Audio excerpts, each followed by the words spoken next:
Hall of Famers wearing Expos caps, and it seems like we saved the best for last. 'Cause when it came to what Cap, he said you don't have to ask. Yeah, lightning fast on the bags with a bat to match. All cool, all smiles, all star, all class. Rock. So many of us were there for the occasion. That opening day, that 5-minute ovation. Now all these years later, it's another celebration, and we showing love to Tim Raines and Expo Station. Might be a while before we get our team back, but the real fans know the movement's right on track. It took 10 years to get them on that black. So take that bow, Rock, tip that cap. Tip that cap, y'all. Come on, 'cause the Rock's in the hall. Tip that cap, y'all. With Expo Station standing tall. Tip your caps, y'all. 'Cause the Rock got the call. And someday soon, those are all gonna play once again in Montreal. It was all a dream. Good morning, everybody. Good morning. Good morning. My name is Mike Cohen. Welcome to the 14th Annual Cummings Jewish Center for Seniors Foundation Sports Celebrity Breakfast. Bonjour et bienvenue à ce 14e petit déjeuner des célébrités sportives au profit des aînés au Centre Juif Cummings. Je me présente, Charles-André Marchand du 91.9 Sport. As most of you probably know, you're in a very important building. The Cummings Center is one of the largest senior centers in North America, and its doors are open to all seniors. It's a multi-dimensional community center that meets the unique and changing needs of older adults, both fit and frail. Over 10,000 people walk through the center on an annual basis. And one thing you should know, where all the money is going today, 1 in 5 Montreal seniors lives below the poverty line. It's a shocking statistic, but we're doing something to take care of it today. Le Centre Cummings est l'un des plus imposants centres pour les aînés en Amérique du Nord, ouvrant ses portes à tous les membres du bel âge. C'est un centre communautaire multidisciplinaire qui rencontre les besoins uniques et constamment en évolution des personnes âgées, qu'elles soient solides comme des chênes ou à la santé plus fragile. Plus de 10 000 personnes sont accueillies annuellement. Notre mission est de venir en aide aux plus vulnérables d'entre elles. Il faut savoir qu'un aîné sur 5 à Montréal vit sous le seuil de la pauvreté. Une statistique choquante qui ne cessera toutefois malheureusement pas de s'accroître au fil des ans. Proceeds from today's event will go to seniors in crisis. We're going to ask you, please, do not approach our athletes, our celebrity athlete guests during the event for autographs. Please reserve that for after. And without further ado, Charles, it's now very exciting now to introduce our guests from, just pay attention to the back of the room. Les profits de ce petit déjeuner permettront de soutenir les aînés en crise, programme qui offre une aide essentielle aux personnes âgées incapables de répondre financièrement à leurs besoins. Avant d'aller plus loin, nous vous demanderions, surtout aux plus jeunes amateurs de sport, de vous abstenir d'approcher les invités de marque pour solliciter des autographes pendant l'événement. Une période sera prévue pour les séances d'autographes à la fin du petit déjeuner. Sans plus tarder, nous avons plusieurs invités de marque avec nous aujourd'hui et maintenant, nous voudrions vous les présenter. Je vous invite à regarder sur les écrans géants ou en direction des portes arrière pour voir leur entrée. First of all, now making their annual appearance at our sports breakfast, let's hear it for Montreal Alouettes cheerleaders, Ali and Ashleen. Accueillons notre invité d'honneur, accompagné par les co-directeurs de l'événement. Today's guest of honor, accompanied by event co-chairs Michael Wagan and Bram Neimer, Morden Cookie Lazarus.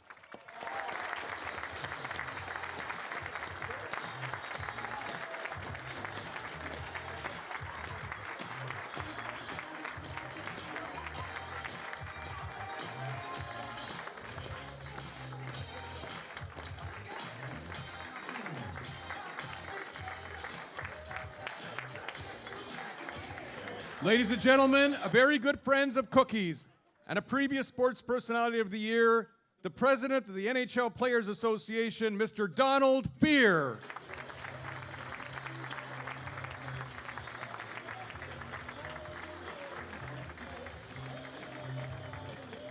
Also with us today, a surprise guest, a nice Jewish boy from Chamonix, Laval. He's one of the top agents in professional sports. Among his clients, Jonathan Drouin and Marc-Andre Fleury and a host of others. We're excited to have him with us here today, Alan Walsh.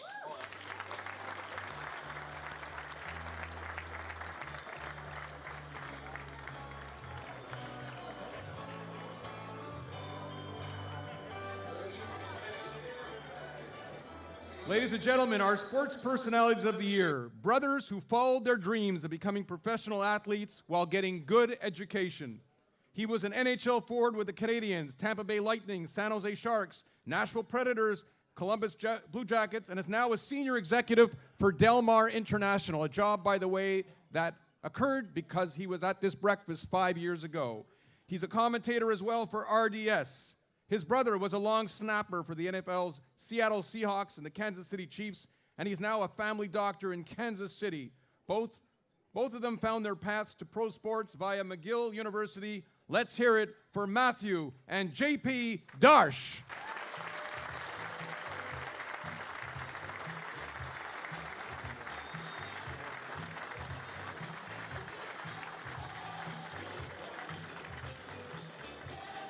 Here, joining the Darches today is the legendary publicist from McGill University, the man who first put them in headlines, Earl the Pearl Zuckerman.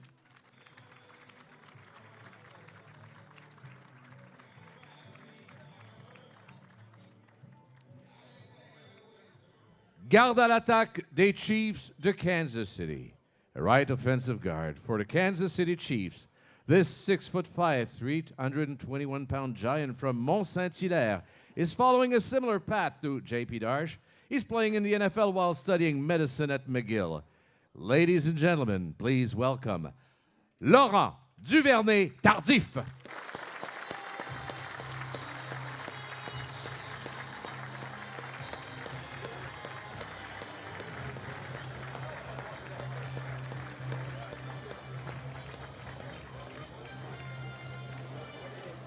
Ladies and gentlemen, from the Journal de Montréal and TVS Sports, here to start us off with some exciting announcements like no one else can, the great Roger Brulotte.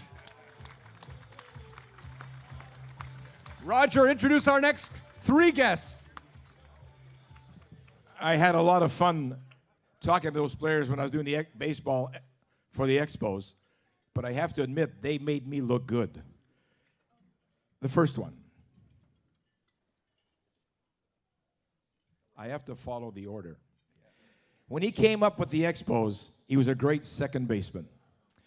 But then they decided, I think we'll have him play in the outfield.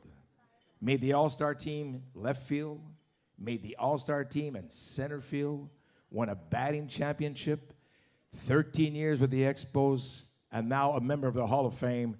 Accueillons le voltigeur de gauche, the left fielder, Tim the Rock Raines.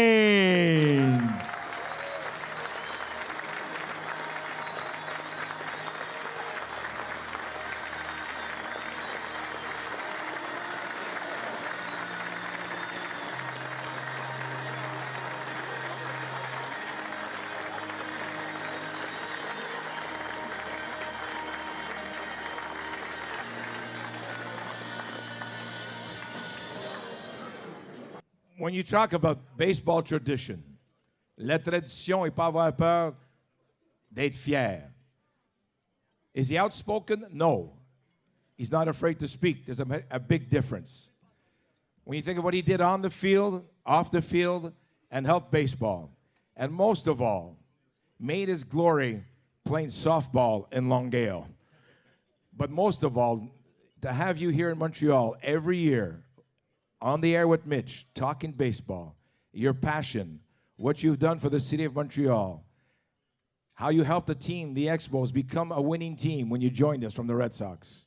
Accueillons, let's welcome le lanceur gaucher, the left-hander, Bill Lee.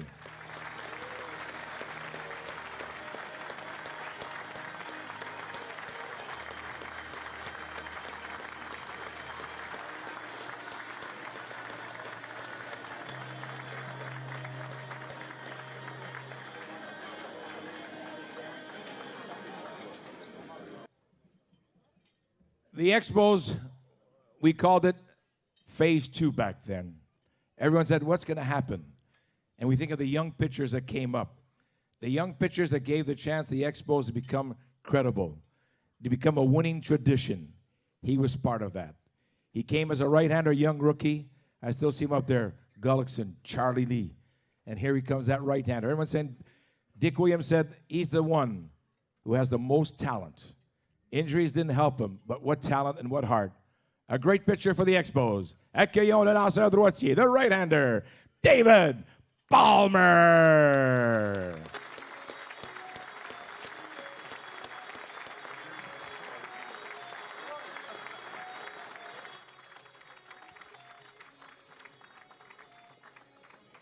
Nobody does it better than Roger Brulotte, ladies and gentlemen. We'll have him back here soon on stage. Maintenant, un demi-défensif, un ancien des Stingers de Concordia et un centre arrière qui a évolué avec le Vert et Or de Sherbrooke. Tous deux portent maintenant fièrement les couleurs des Alouettes de Montréal. He's a defensive back for the Montreal Alouettes, coming back for his second season in the product from the Concordia Stingers. And he is a fullback out of University of Sherbrooke, Vert et Or. Let's welcome Michael Charland and Omar Touré.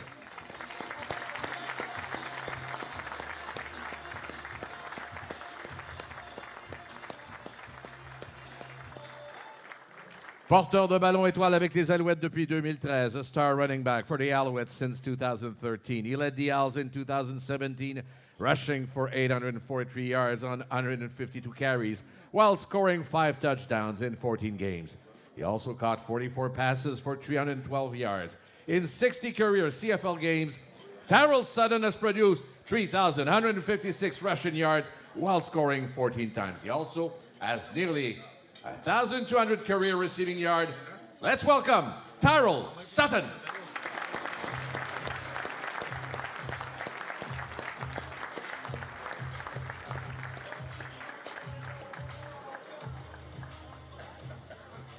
A native of Beaconsfield, she's a member of the Canadian women's national basketball team. She represented her country in the 2012 Olympics. She joins us here today in her capacity as an RBC Olympic athlete. Let's hear it for Lisanne Murphy.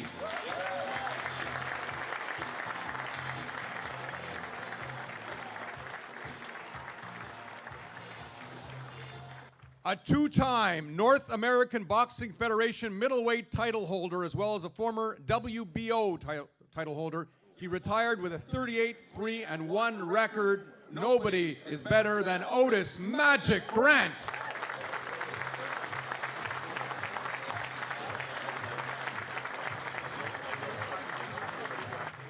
Otis and his brother Howard now own a gym, and they are trainers. And by the way, I've known Otis since he was a little boy, right, Otis? That's right. Before he shaved. That's right, Bill St. Laurent, Sir Winston Churchill High School. So with him today is the World Boxing Organization and North American Boxing Organization middleweight champion, the People's Champ, Francis Lafreniere, who is parking the car, it seems. Okay, he's not here. All right. And what about the other two guys, Otis? They're here? Okay, perfect. And here with noted trainer Jesse Thompson, with one of his up-and-comers, a super lightweight from LaSalle, Mohamed Sumaro.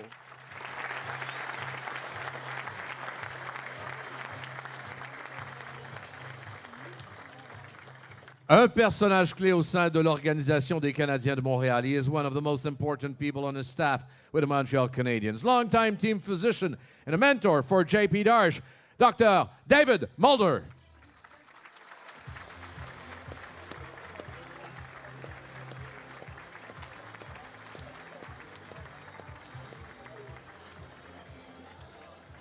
He is one of the toughest players to ever wear a Montreal Canadiens uniform. You can hear him weekdays on TSN 690.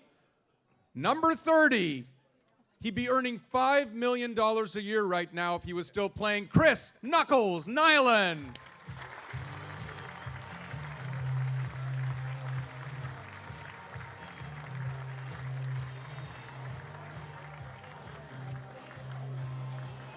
Le prochain invité, even for an old rock and roll guy like me, he's a rapper extraordinaire, known for his fabulous videos, Anakin Slade.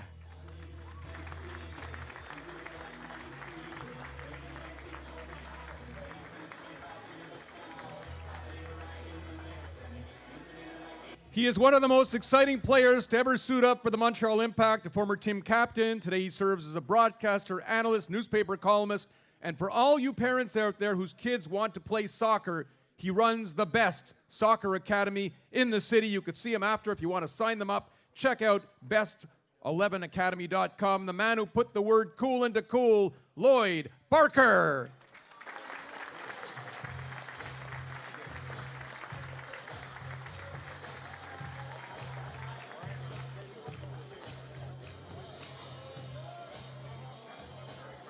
He's the recipient of the Larry Fredericks Media Award, named after my late dad. Lawrence Frederick Cohen was his real name. From TSN 690, he is now, ladies and gentlemen, in the category of, we can call him a legend. I believe we can after almost 40 years. The host of Melnick in the Afternoon, Mitch Melnick.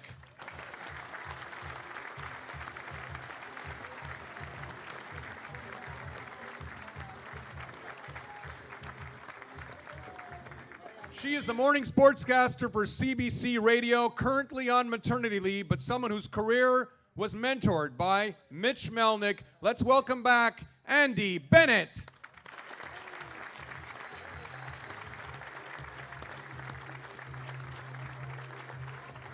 Sports columnist for The Gazette and host of the Hockey Inside Out online TV show, Stu Cohen.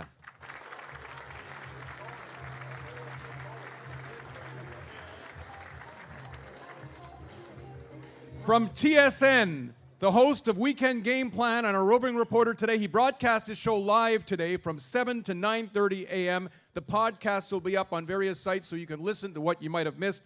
Ladies and gentlemen, Matthew Ross.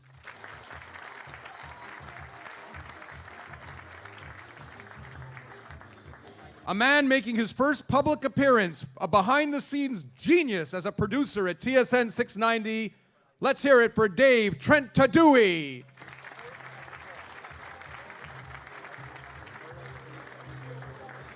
Commentateur chevronné au réseau des sports from RDS, hockey commentator extraordinaire, François Gagnon.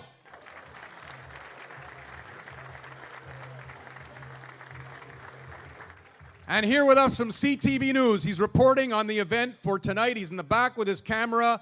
This is a name you're going to be hearing from in many years to come, Julian McKenzie. Hey, Julian.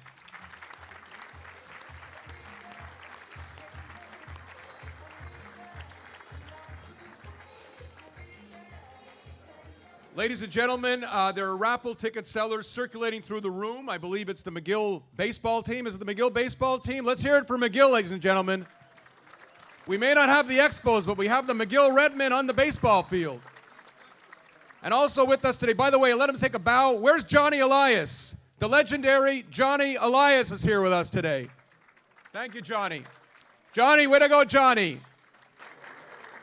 All right, so we have raffle tickets. They'll be coming to your tables. It's $10 for one, $20 for three. See the back page of the program book. Some fabulous prizes going out. And remember where the proceeds go. 1 in 5 Montreal seniors live before the poverty line. So please be generous, and you might win something pretty exceptional.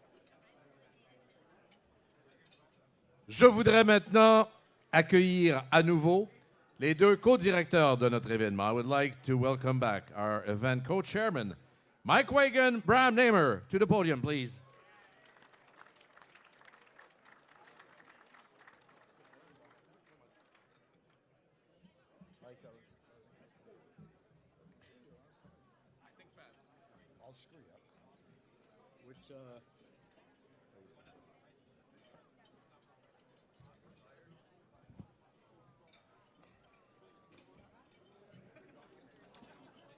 Good morning, and welcome to the 14th Annual Cummings Jewish Center for Seniors Foundation Sports Celebrity Breakfast. My name is Bram Namer, and I have the pleasure of co-chairing this event along with Mike Wagan. This year is a very exciting one for us, and you are certainly in for a treat this morning. Before we continue, I would like to acknowledge Philip Abbey, Foundation President, Roz Wiener, Agency President, Kathy Simons, Foundation Executive Director, and Pauline Grunberg, Agency Executive Director.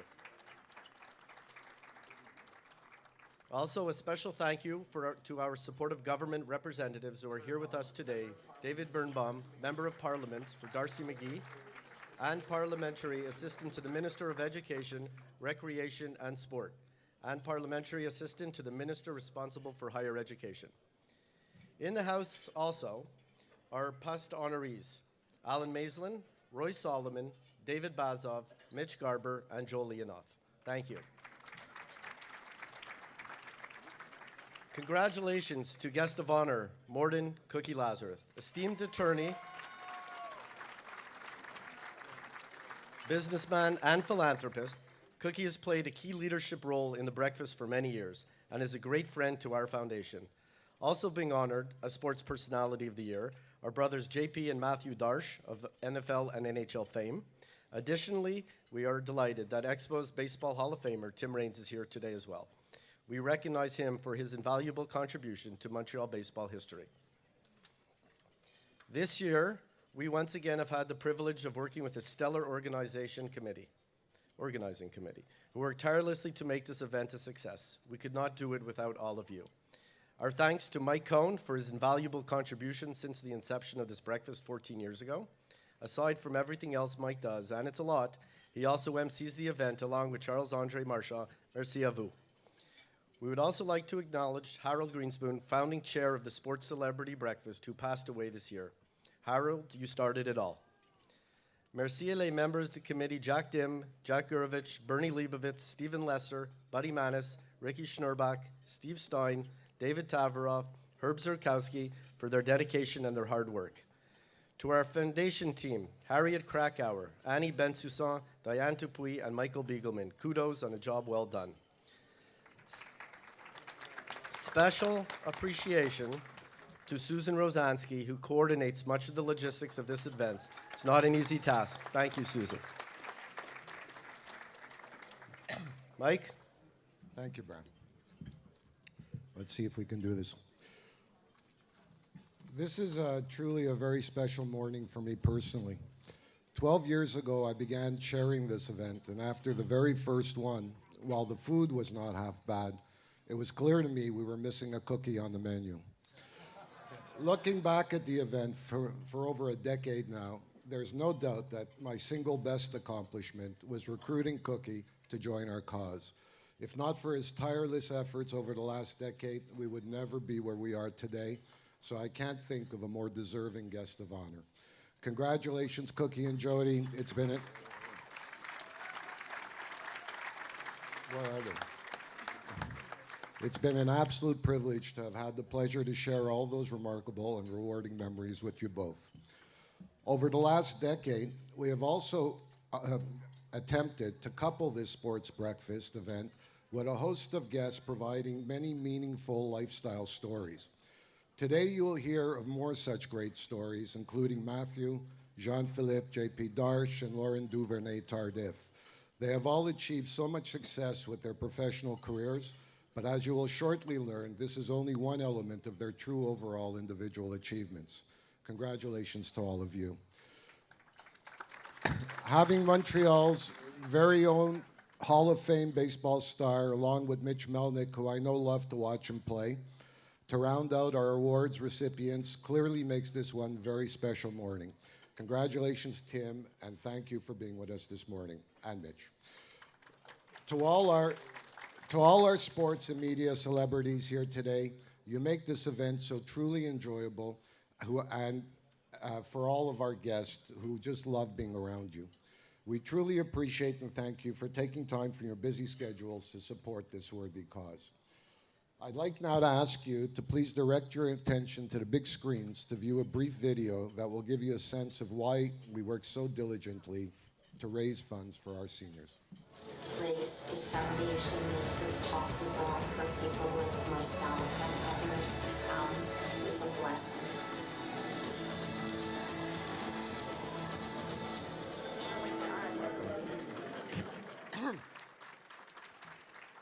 This morning, we also want to recognize and extend a special thank you to Rob Segal, who made a very generous donation this year in honor of Cookie. Rob, I'm pleased to announce that the Cummings Foundation will be recognizing your gift by creating the Segal Family Fund for Seniors in Need. A plaque will be erected here at the center in your honor, alongside many other past honorees, Mitch Garber, David Bazoff, Joel Leonoff, who also have and continue to provide their outstanding financial support to our vulnerable senior population.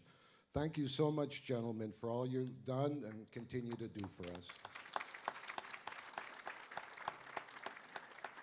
We are truly indebted to all our sponsors and donors. It's because of all your support that we once again were able to achieve outstanding fundraising results.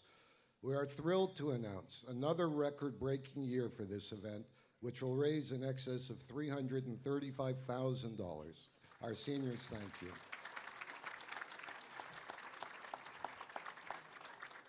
Before I call upon past honoree Mitch Garber, who needs no introduction in this city, and Donald Fehr, president of the NHL Players Association, who flew in last night and is leaving this morning and made a special effort to be here with Cookie, to formally introduce our guest of honor, I'd like to once again direct your attention to the big screens. Congratulations to Cookie. You are a great guy. I've known you since I was probably Yale High. You were always somebody I looked up to as an amazing lawyer, an agent, somebody who represented athletes, something I always wanted to be. And I can only say for all of the countless hours you devote to charity, philanthropic work, and the community, thank you so much. You are a most deserving honoree. Of course, you know, I lived at your house as well. Everybody in Hampstead know that. But anyway, congratulations on your award. Well deserved for me. Listen, I want to congratulate you on being this year's honoree at the Sports Celebrity Breakfast. Decided to throw you a surprise party. The surprise part is that we're having it at your house tonight while you're away skiing in Europe and Jody's in Florida. Congratulations, Cook. Fantastic honor for a fantastic guy. Well, if it's not the Sunshine State in Florida. Cookie, I'm sorry I couldn't be there with you on this great event. Honoree of the Year. Is that something special? Couldn't have happened to a nicer guy. You've done so much for your community and to help people in general, and help my family personally by giving my mom a job when she was a recent immigrant to Canada from Jamaica. Congratulations, dear honey. Congratulations to you. Congratulations, honey.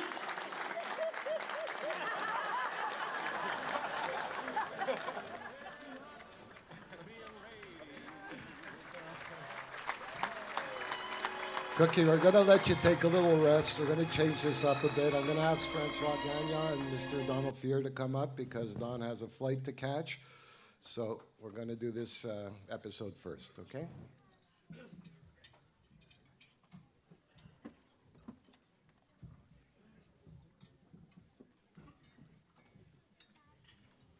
Let me just, first of all, thank everybody for the invitation. I do that a lot. It is wonderful to be back here.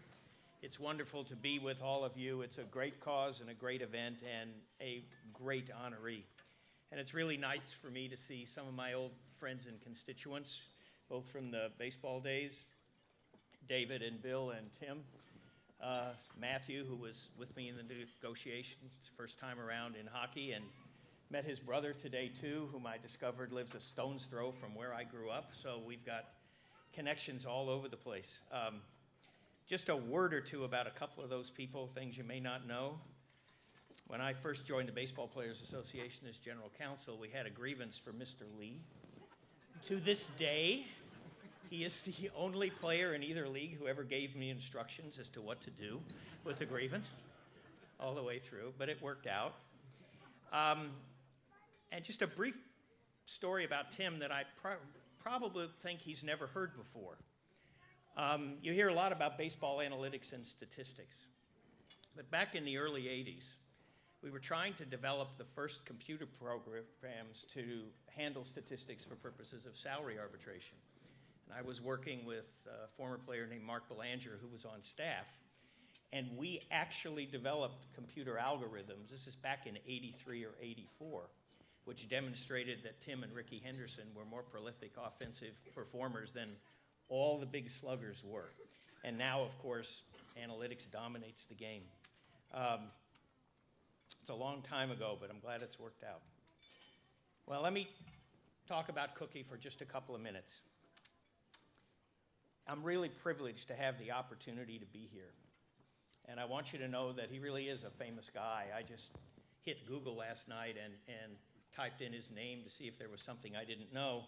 And there were 687,000 responses in a half a second. Not all of them his.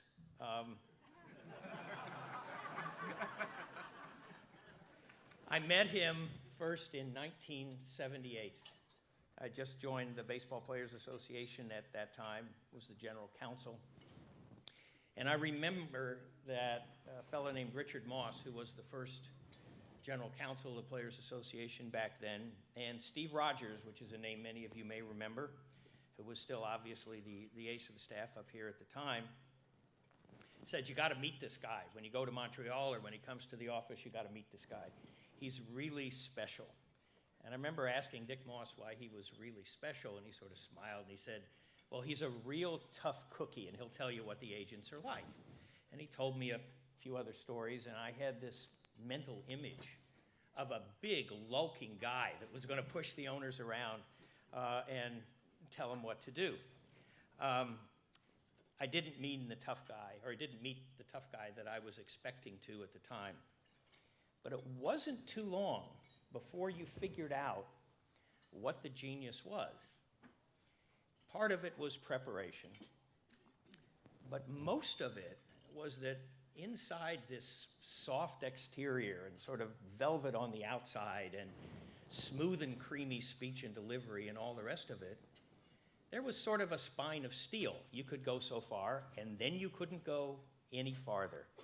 And that's what you need dealing with professional sports owners, and I'm sure with people in the gaming industry and around the rest. So again, it's a real privilege to be here. He's a man of universal respect and admiration. And I'll just close by making a comment about this, which is the paper that you all have. Okay? I've been doing this a long time. And whenever a guy who wears the suits is more prominently featured than the guys that wear the uniforms, you know you've got somebody special. Congratulations, and thanks for inviting me. You want me to say? I'm going to ask you a couple of questions. All right. Mr. Fear, a couple of questions. First of all, are you the only one in here that never slept at his place? Could well be. You've solved many problems in baseball. You've solved many problems in hockey, too. A lot of people here would like to know if you would be able to solve the problems of the Montreal Canadiens. There are some challenges that beyond the capacity of an English-speaking kid from Kansas, I think. So. That's a good way to get through this. Now, another problem. Whenever the Montreal Canadiens will be better, that we don't know when. It probably will happen at some point. The biggest question is, where are we going labor-wise in the NHL right now? Well, it's sort of interesting. Well, there's some public disagreements between the NHLPA and the NHL. They are relatively muted most of the time, the disagreement over the Olympics being a noted exception to that. But the earliest the agreement could expire would be 2 years from September. And what I'd like to see is a real negotiation which does not begin with the premise of conflict. That hasn't been the case in the cap sports for a long time, except in basketball about a year ago. So we'll do what we always do, as Matthew can tell you and Timmy and Bill and David can tell you.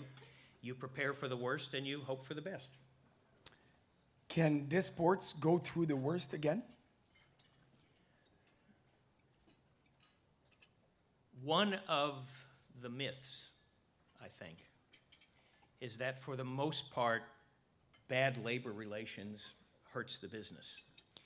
If you look at the bad labor relations in football, baseball, basketball, and hockey over the course of my career, which began on August 1, 1977, it doesn't appear that that's the case.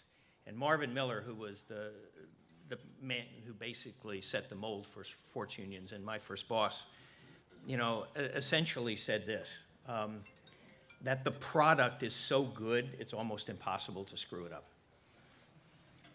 Well, it has to be true somewhere in Vegas and other places than Montreal.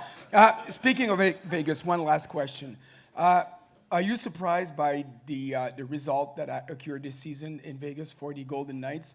And what are your forecast, or as lack of a better word, the way you see things maybe going to Seattle for the 32nd team in the NHL?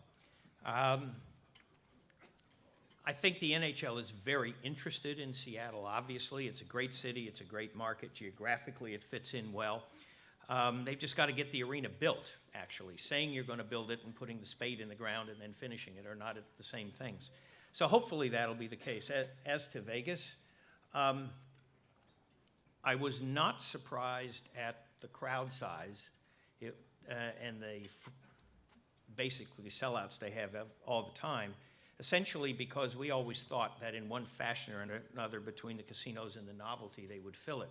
What I am surprised at is what the players tell me, which is that it is now the best place to play in the NHL, that the crowd reaction and the fan reaction and their involvement in the game is really quite exceptional.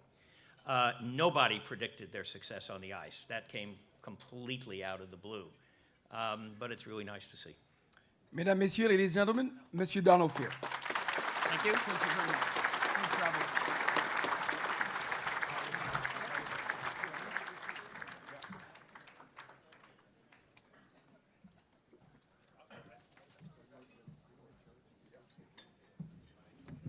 Ladies and gentlemen, we now have the pleasure of inviting, he needs no introduction, he doesn't even need a title, we just have to say, the great Mitch Garber.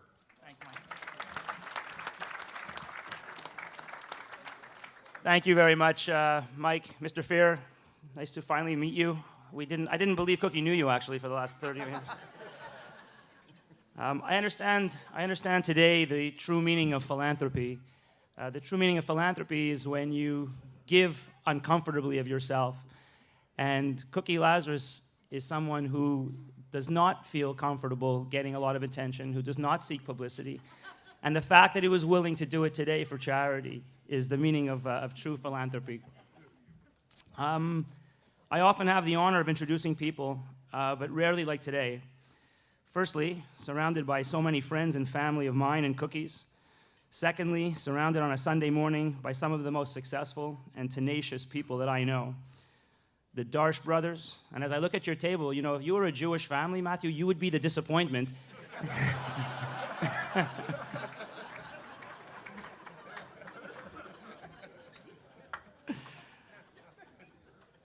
Rock Reigns, really our hero. Your great success in being inducted into Cooperstown was our great success. It's very rare that a city gets to celebrate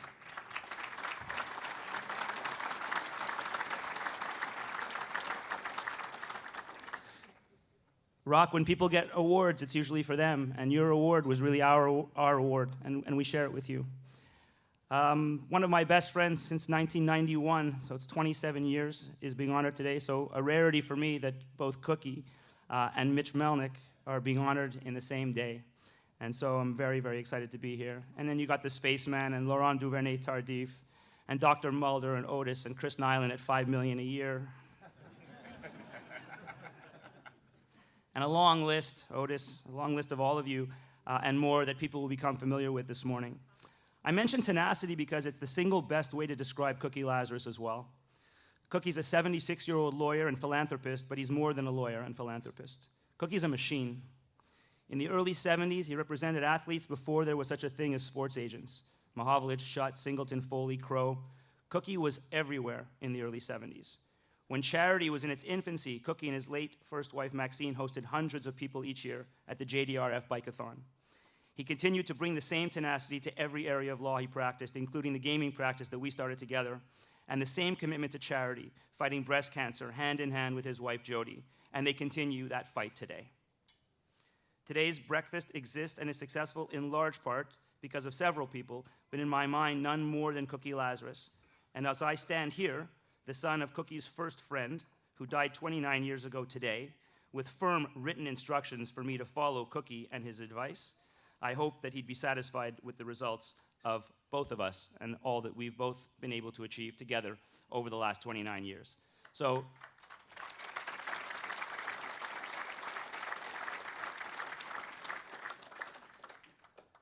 people ask me often why I moved back to Montreal or why I live in Montreal, and the real reason is I cannot recreate Mitch Melnick, and Cookie Lazarus anywhere else in the world. So without further ado, I want to introduce you to the most deserving honoree, my godfather, my mentor, Cookie Lazarus.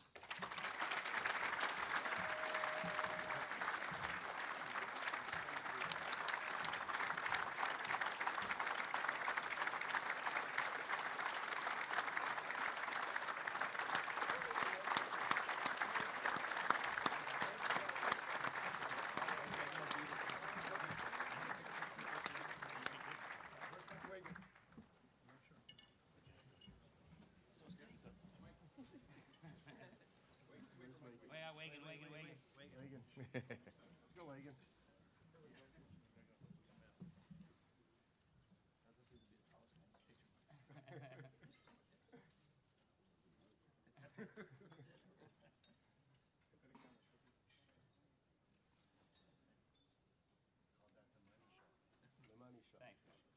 Thank you. Thank you so much. Thanks.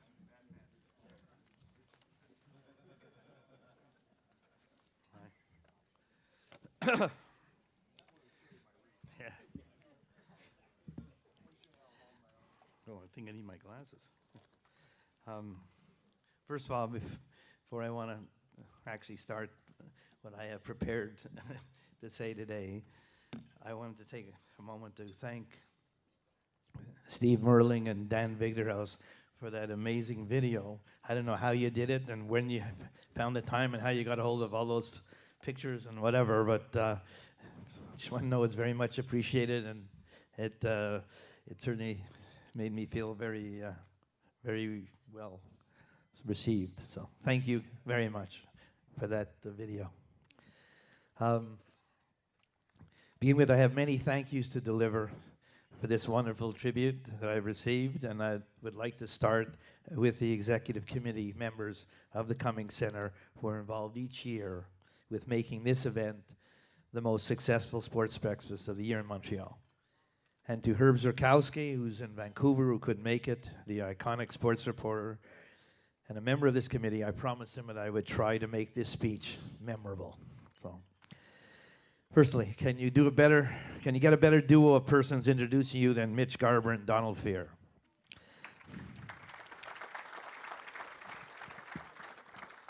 Mitch, whom I've known since his arrival on this planet in the Jewish General Hospital's maternity ward, and who worked with me for 10 years following his graduation from law school in 1990. And Don Fehr, since the time he worked in the offices of Marvin Miller, the great American labor lawyer who headed the Major League Baseball Players Association in the early 1970s, where Don and I waited for him to tell us what to do next. Those were our early developing years, and I wouldn't trade them for anything. I cannot thank both of you enough for honoring me today with your presence. I'd like to thank also especially Mike Wagan and Bram Namer, who are the core chairs of this event and who do an amazing job for the center year after year.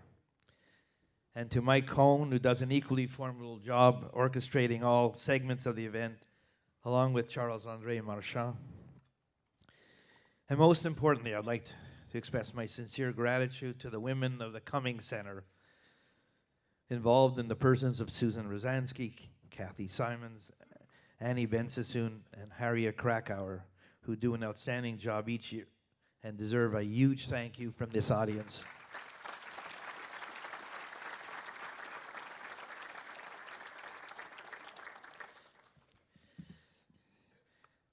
At this moment, I'd like to probably express a huge debt of thanks to my wife, Jody, who has added years to my life by having me shed pounds off my body that have resulted in my being able to throw away my pills for diabetes, which are no longer required.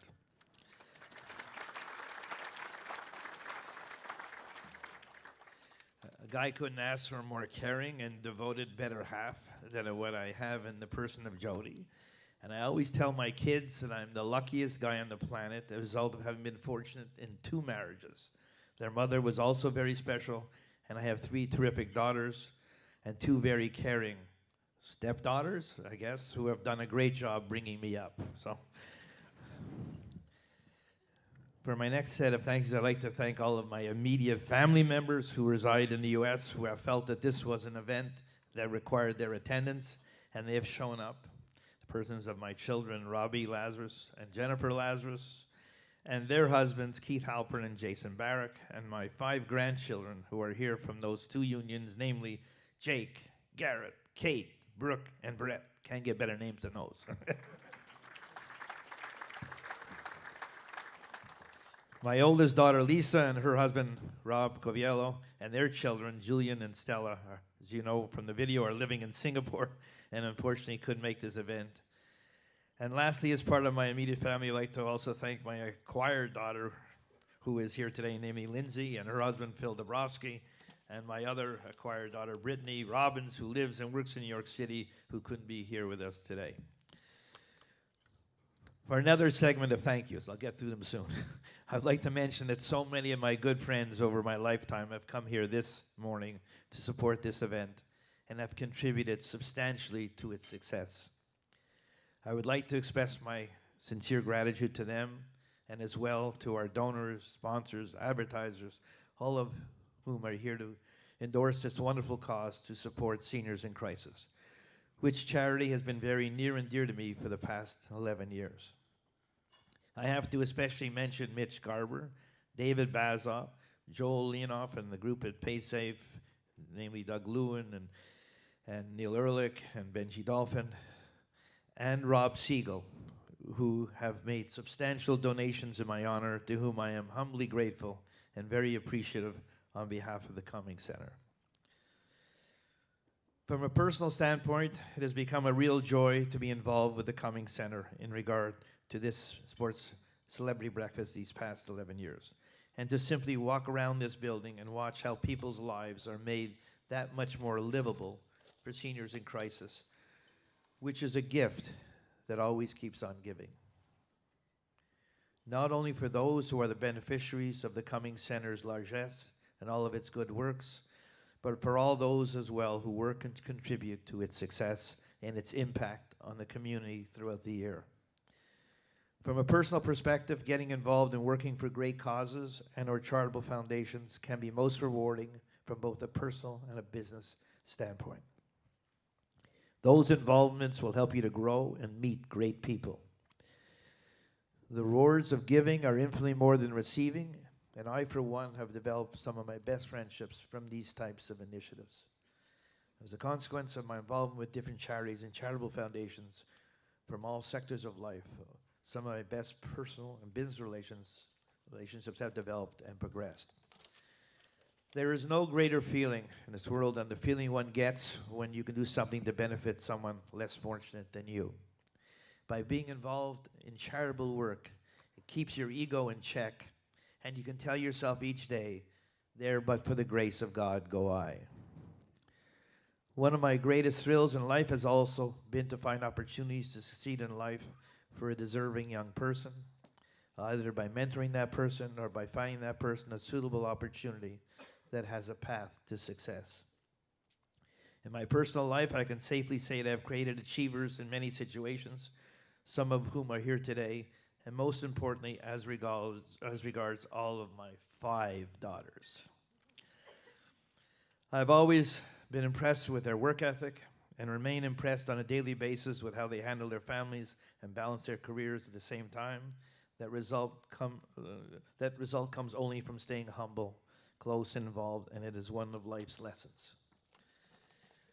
The spirit of continuing a lifelong practice of helping family, friends, and great charitable causes is probably one of the greatest legacies you can leave your descendants, which of itself will ultimately be an excellent measuring stick in accessing what will be your final success story to be attributed to you as your legacy in the game of life. In closing, the only short form advice I would like to give you at this time is my following 3 favorite mantras. 1, always remember the phrase, humility built my castle, ego can only destroy it. 2, be as you wish to seem, as you would like other persons to visualize you. And 3, bloom wherever you are planted. Whatever comes through your door in the form of work, That's what will ultimately determine the degree of your success in the years to follow. Finally, I would like to quote the iconic hockey player, Dickie Moore, who said, "If I had a choice between being good or being lucky, I would choose lucky." I consider myself to have been very lucky in my life, and that luck extends to today, by reason of the fact that I feel lucky for the very reason that all of you have come here for this event, for which I am eternally grateful. Thank you very much.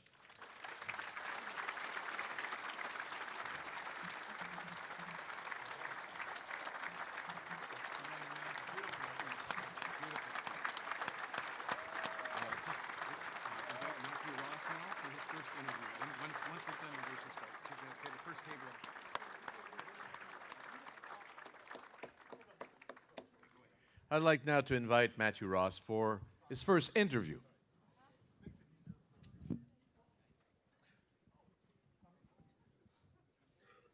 Sorry, I knocked Tim Raines in the head there. Jeez. It's a good thing we have a couple of doctors here in case. Like to bring to the stage, because I'm told I can't walk around, right? I got to stay here? Okay, all right. Yeah, all right. I'd like to bring to the stage a former member of the Canadian women's national team for basketball. She played 6 years overseas in France professionally. Let's welcome Lisanne Murphy.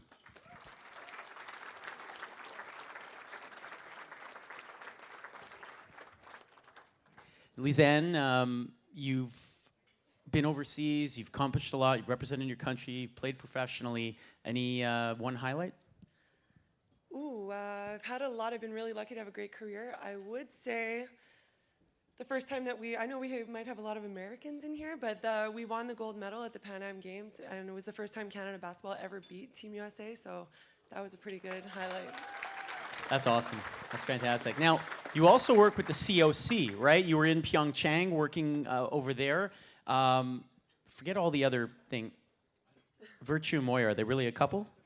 Oh my gosh, everyone is dying to know. I'm right where they're with you. I have no idea. I mean, we saw on Ellen the other day that they're officially not, but one can still hope. All right, and highlight at Pyeongchang for you? Seeing sport from the other side. You know, I got to experience 2 Olympic Games as an athlete, and then to see all the work that goes on behind, it was really eye-opening because I kind of just thought everything magically happens in the Olympic bubble. You know, like the buses show up, everything works out fine, and then seeing, oh my gosh, no, there is like a team of 50 people that make sure the athlete's experience is seamless. That was really cool. All right, work on that behind the scenes, Virtue Moya. Okay. Thanks.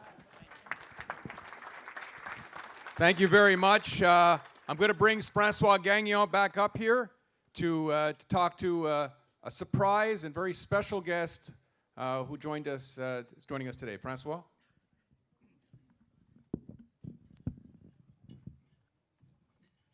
So I have the honor and the privilege to welcome our guest. Really?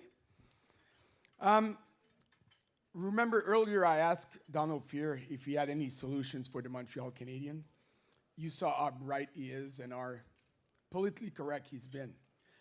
I won't ask the same question to our next invitee because he will be here still at 6 tonight giving his plan, which would be a good thing because we finally would know his plan. He's way involved in the NHL as a player agent.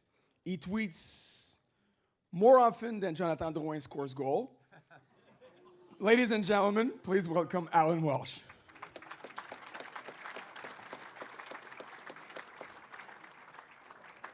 By the way, Alan, sorry for that one. Hang on a second while I take the knife out of my back. Welcome to Montreal. Thank you. I learned that you were from Laval. You know, actually, I was kind of surprised, and that's probably why I decided to be more blunt with you because we are living close together at some point. I was surprised as well. Alan, I made a joke with Jonathan, but we're going to start there because I think for many Montreal Canadian fans, it was one of the highlights of last summer. They were great expectations. I had huge expectations for him. How did you, as an agent, deal with him coming here? And how have you been able to deal with him? Because this season, we have to say, was not as great as anyone expected. Yeah, well, the whole process of being traded here and then signing a contract on the same day that he was traded here was a very exciting time for him and his family, and I think for the city as well, and for the organization. There was a lot of work on the agent side, getting him relocated from the United States, from Tampa, here in Montreal. You know, things like changing over bank accounts and finding a place to live, and doing car registrations and driver's license. Any professional athlete would tell you when you're going across the border and moving, it's a quite difficult process. It's not as easy as just getting on a plane and going.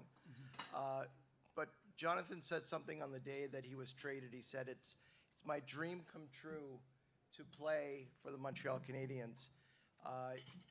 We spoke many times about what it means to wear the CH and to wear it with pride. And I think for anybody born in this city and raised on the Montreal Canadiens like I was, and like most people in this room have been, there's something sacred about putting the jersey on and thinking of, you know, the names that are in the rafters and the Hall of Famers in the dressing room speaking to you. And seasons sometimes go well, and sometimes they don't go well. I think everyone is disappointed at the results that have occurred this year, and I think everyone needs to keep supporting the team, and all you can do is move forward with excitement, and take advantage of all the opportunities that come forward down the road. I've made a comment over the tweets that you make every night during the course of a game. A lot of us look at agents and we see dollar signs. Almost 99% of the time when you tweet something, it's always about your guys. And you seem to be really proud of your guys. Is that part of the success of an agent, to be a lot more than an accountant and to be like a close friend, like you've been with Jonathan Drouin this season for a tough year, but as you did for Jakub Jarjabek, who had a pass and assist yesterday? It's for me, it's really interesting to follow you every night and to look at what you're gonna say about your kids. Yeah, I think that we're living in a brave new world right now where social media is all-encompassing into people's daily lives. And I think it's very important to, as an agent, to brand your players and to promote them and to get their names out there. And it's something that I started doing, I think, before anybody else in the sports business was actively doing this. And it's something that I took to at the very beginning. I felt like it was a great avenue to put your players out there. You see, what a lot of people don't realize is that the culture in the NHL is players are not to appear as individuals. They are not, if anybody does anything out of the ordinary in promoting themselves or branding themselves, even inside the dressing room, that can be frowned upon. Teams don't like it. And it's completely different mentality than the NFL or Major League Baseball, where it's all about creating and promoting athletes and telling their stories. And many NHL players have compelling stories. The issue is no one's telling them. And I felt that as an agent representing players, one of my duties was to tell the player's story beyond just this player scored a nice goal or this player had a great game, but to actually tell their stories where people get to know them. Two quick ones. You made it clear that you thought the absence of the NHL at the Olympics in South Korea was a mistake. Do you feel the NHL will be there in China in 4 years? I'm very confident NHL will be going to China and play in the Olympics. You you know, in my opinion, what happened was Gary Bettman wanted to extract a concession from the players in order to go to the Olympics. And the concession that he wanted was an extension of the collective bargaining agreement. And he offered it publicly, and he offered it to the players. He said, if you guys will extend the current CBA without any changes, players will go to South Korea. And, you know, Mr. Fear, who is the person speaking here before me, and the players didn't think that was a good idea, that the Olympics should not be held hostage by the CBA. I think that everyone lost in players not being there, and I think that when we come to the next round of collective bargaining, one of the key things on the players' side is going to be going to the Olympics next time. Okay, I give you 15 seconds, and 50 seconds only, because I know you're dying to answer that question. What's your quick fix for the Montreal Canadiens? No comment. Ladies and gentlemen, Alan Walsh. Thank you very much. Do not forget about the silent auction. Amazing stuff. And also the raffle. Please do not forget before we finish, and you'll see what's available. We're going to call Stu Cowan up right now to talk to the doctor in the house. Rumor has it from Matthew Ross that our next guest wants to have the word doctor on the back of his jersey in the NFL. That's what I hear. But Stu Cowan will get the scoop right now. A great columnist from the Montreal Gazette, Stu Cowan.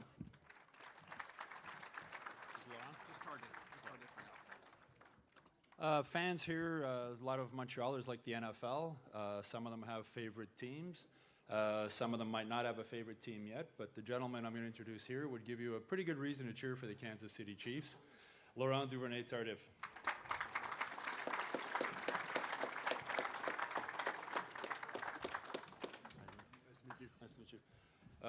I'm not used to feeling small. Yeah, I gotta raise that up a little bit. I'm 6'3", and this is a big, big man here. That might be easier. Take it off. My first question: what size jacket is that?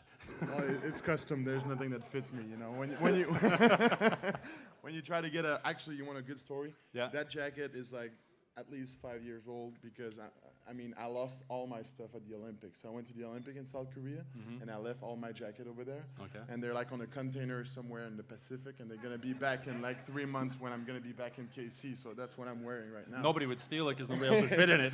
Especially Korean. They're pretty small. Now, how old were you when you first started playing football? I started kind of late. I started when I was 16 years old. And I played a little bit of everything when I grew up, and I decided football was the best sport for me at that time. Did you play hockey also? A little bit, but I wasn't really good. We couldn't work together at any point. Well, we're talking about fixing the Canadians, a big centerman. There's one right there. Now, how old were you when you decided you wanted to become a doctor? That was earlier for sure. I think my main goal when I was a kid was to be a healthcare professional. I think medicine is a great profession. You know, it just combines like the science aspect, but also like a lot of the human aspect and social aspect where you got to interact with patient. And that's what's kind of cool about it is that even though there's a specific diagnosis, you get to approach it differently based on who's the patient, what's the background, what's the story. And that's what really interested me and got me into medicine. One of the things I love about university athletes, these guys from McGill especially, is the way they combine academics and athletics. How difficult was it for you, and what were the keys to you succeeding at both of those? Yeah, people ask me all the time, like, how is it to combine medicine and being in the NFL at the same time? And I think for me, the toughest part was really when I was playing for the McGill Redmen, because as you're studying, as you're doing your rotation in the clinical practice and the hospital, you also gotta. Oops. You also gotta, sorry for that, you also gotta be on the football field, go to meetings, and that part require a lot of sacrifice and focus. But at the same time, the Faculty of Medicine at McGill always was really, really flexible with me. Dr. Primavasi, Dr. Delaney, who's not here but is a colleague of Dr. Mulder, was really a mentor for me, helped me throughout my path, picking the right rotation in order to be able to show up to practice on time and be there for games. So honestly, it's been a great journey. I stretched my curriculum a little bit because instead of being a curriculum of 5 years, it's now 8 years, but I'm on track to graduate in a month. So really looking forward to it. Thank you. JP Darche here, Dr. Darche. You followed a similar path to him. How much of an inspiration or role model was he to you? Mathieu and I mean, how crazy is it? You know, let me tell you a story. JP went to McGill, studied in medicine, played football, got drafted in Argonauts, right? And then went on to play for 9 years in the NFL, ended up in Kansas City, had the courage to restart his old medical school, and now is the doctor and on track to be the team doctor for Kansas City, which is awesome. And me, in 2014, I get drafted by the Kansas City Chiefs. And when you get drafted in professional sport, good thing the agents are there because you got a lot to think of. You know, it's not only being able to assimilate the playbook and play football, it's also going into a new city, getting your work visa, getting your driver's license, everything. And everything has to happen under a lot of pressure because you got to perform. So having somebody like Mathieu, GP, sorry, who went through the whole process himself, it was just a great mentor. And we still able to hang out together like a couple times a season. And it's just great to have somebody who you can speak French to and who's able to understand what you're going through. Now, I understand you've also started a foundation. Can you talk a little bit about that? Yeah. You know, putting MD in the back of the jersey is one thing, and the whole point of that is to inspire people and make them realize that it's possible to combine. Just interrupt you for a second. He says he wants MD with his name on the back of his Kansas City Chiefs jersey. Correct? Yeah. I want to do it because I think it's important to inspire a kid and show them that it's possible to combine high-level education with sport and just encourage kids to follow their passion, whether it's sport, arts, or study.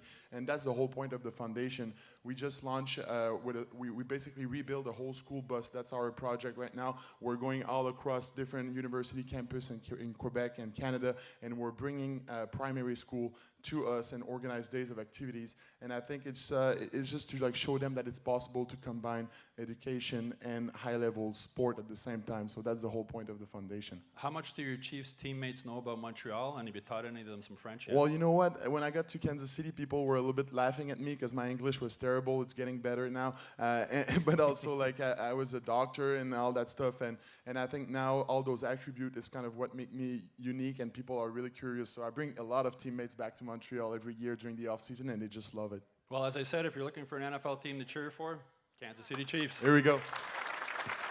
Thank you so much. I'll invite both guys to stay here, and j'inviterai maintenant Mathieu, Jean-Philippe Darche à venir avec nous.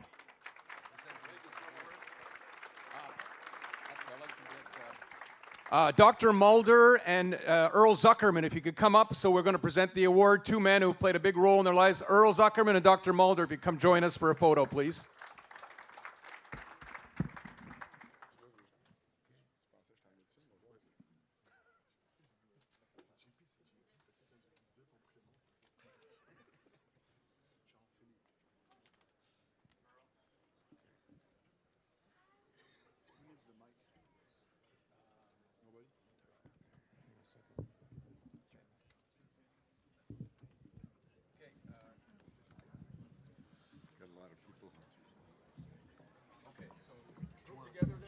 This is Matthew's one.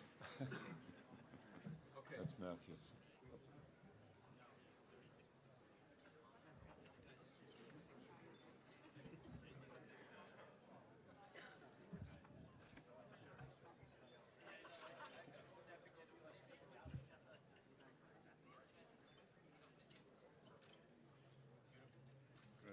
Blinded for life.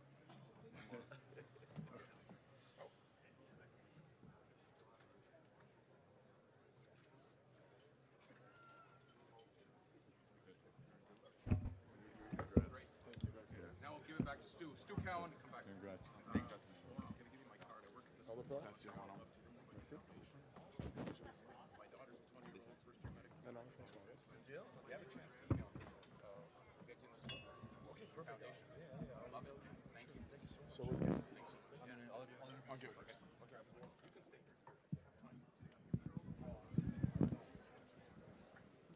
All right, I won't ask Matthew how he would fix the Canadians because we might be here for a while also. Unless you want to answer it. No, it's okay. I'll take the Fifth Amendment also. I know your parents are here today, I believe. Yes, yes. You spoke to me the other day when we talked just about how your parents always supported you in sports but never pushed you. Two brothers who both made it as pro athletes. Can you just talk a little bit about how they handled that situation and the impact it had on you? Yeah, for sure. But first of all, I'd like to say that I appreciate that Laurent kept calling JP Metzer because I felt I was a doctor for a minute. But no, I guess our parents, when we were young, they always, we did sports just like I do with my two boys that are here, and they never pushed us. They didn't miss a game. But one year I was 15 years old, I told my parents, you know what, this year I don't want to play, I just want to ski. Okay. And then next year, I miss hockey, I want to start again. Okay, so they always came to every one of our games, but never pushed us. And the joke we always make, because we both graduated from McGill too, is we lived at home. It was a lot cheaper too. Laundry done. Mom would make our lunches. It was great. How was the food bill though? And we'd come back from practice at night and we would talk, about my hockey practice, as football practice. And my mom was a teacher, so at the end of the table was always my mom, guys, how were your classes today? So I guess it was always a balance between the two. And I guess, and you're right, Mitch, JP turned out okay too. So, so I guess that's, we were lucky enough to live our dream to play professional sports, and getting our McGill education was great. Now, a kid who grew up in Montreal, played 4 years at McGill hockey, bounced around the minors for a long time. What was it like the first time you put on a Canadiens jersey? You know what? It was more exciting than my first NHL game 8 years before. And my first NHL game, obviously, I was a year removed from McGill, so it was very exciting because. Let's face it, and Alan can attest, you don't come out of what's called U Sports now and play in the NHL that much. That was exciting, but for me, and that summer, I remember we were at JP's in town for a week. We're walking in the old Montreal with my wife, my kids, his family, and I get calls. I was thinking about signing with the Rangers. John Tortorella was there. He coached me in Tampa, liked me. Then Montreal gave me an offer. Guy Boucher's in Hamilton. I knew I would start in the minors. And JP's the one. My wife still says I listen to my brother more than her, but JP tells me, he's like, Matt, he's a huge Habs fan too, and he goes, you got to sign with Montreal. You play one game, you're forever a Hab, and I guess I did, and I ended up playing 3 years. So. Now, you played football also in high school? Yes. And the coach wanted you to be a quarterback, right? But you didn't want to play quarterback. Why?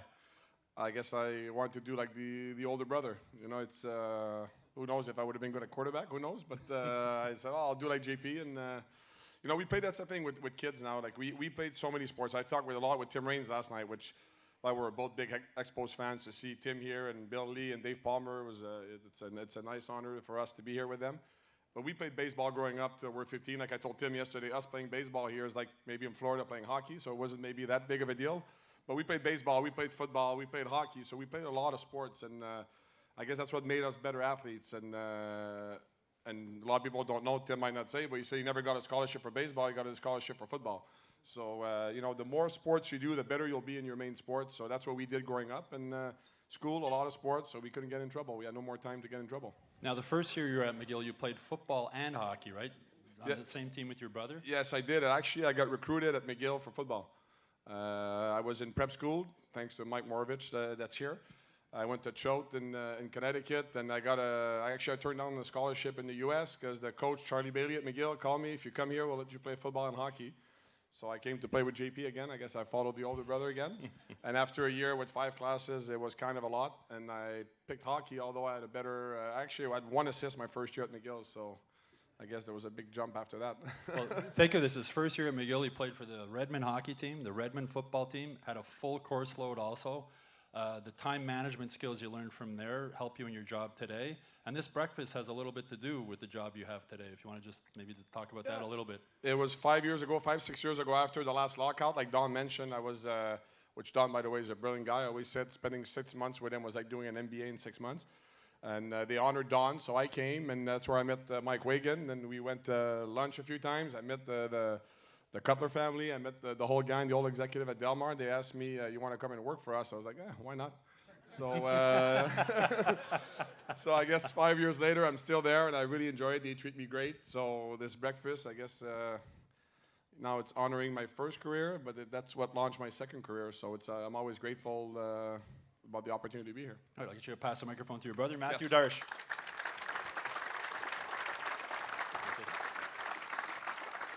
I like this guy's haircut.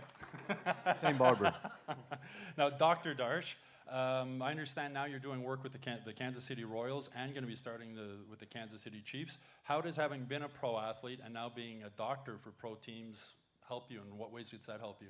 Well, I can say this is always something that 8 years ago when 10 years ago I stopped playing, and 9 years ago I started my medical training again, and now we're here 8 years later. It's a long run, but my plan, my vision was always that I'd be able to get involved in some way with athletes, with professional sports, and now I'm starting to work my way in, and I'll be a part of the medical team for the Chiefs this year, so that's fun. I'll keep healthy. He better stay healthy. So, when I was talking with Matthew today, he told me an interesting story. When you were in high school, he said that you were an average student, you were a good student, but one of your teachers took some extra time to help you study for an exam, and just how did that impact you in your education going forward? yeah, that's absolutely right. I was a average student probably, and not that I didn't have the capacity, I just didn't care enough. I didn't really get into it. If I didn't like the material, I just decided I'll just barely do the minimum. And one teacher came one time and he said, I think you're smarter than this. Do me a favor. He gave me a couple tricks and he said, try studying just this one time really hard, knowing everything, and then come tell me how it feels. So I do it, I study, I ace the test, and that felt good, coming in actually knowing the answers and expecting to do great. So then I never looked back. It's been quite a while, and since then I've always been able to achieve well academically. I'll ask you the same question I saw. How old were you when you thought you wanted to become a doctor? I probably in my early teens, I guess. But I had my grandfather was a doctor, so I kind of learned from. I saw him do it, so that's something I looked up to. And then definitely when I started at McGill, I definitely knew right off the bat I wanted to do. And I had Dr. Mulder's here. He was always a great mentor and helped the whole time at McGill, and I knew the whole time we had great support there. So able to combine the academics and the sport, it was great. And Matt, he one story I love to tell is, he did well academically and sports and all that, but one thing, his grades were actually good, but I don't know how he did it, because a quick story is my mom bought us 2 chairs, desk chairs, we can study at in our room, and mine, I'd be sitting on it all the time because I'm always studying, and it was flat and uncomfortable. For some reason, I sit on his chair one night, and I'm, this is nice. this is nobody's ever sat on this thing. So I switch them. I switch the chairs. He never found out. Never figured it out. That means he never sat on it. Yet he told me one time, he said, the only time I open my book bag at home is to give my lunchbox to Mom so she could fill it back up. So. You guys were also best friends. Matthew told me he used to call you after every one of his games and vice versa. What's the best advice Matthew ever gave you, or you ever gave him, maybe? I don't know if it's so much that we gave each other advice. It's just that we supported each other. When you go through the professional world, we were neither one of us were big superstars, and so you kind of understand the pressure that goes with it. I understand that a couple bad performances, he's back down the minors, and he knows I struggle. I'm cut out of a job. That's the way the business works, and so it's good to have somebody that understands it, and you can always bounce that off. And that was a good support system, I think, for both of us. One last question. There's a lot of young kids out here. You two guys are both role models for kids who want to combine academics and sports. What's the best advice you would give to a young athlete going into university who's going to play sports and study? What's the best advice you would give them from what you learned? I would say, obviously it's time structure and caring. Nobody's ever going to regret down the road, I wish I would have studied less, or I wish I would have worked less. No, nobody's going to ever regret that. If there's a kid that wants to do something, a demanding degree and wants to do a sport, there's nothing stopping you. There's no reason not to do it. You hear people sometimes, I quit the hockey or the football team because I wanted to go to engineering school or med school or whatever. You can do both. It's doable. These guys right here prove it, the Darsh brothers. Thank you.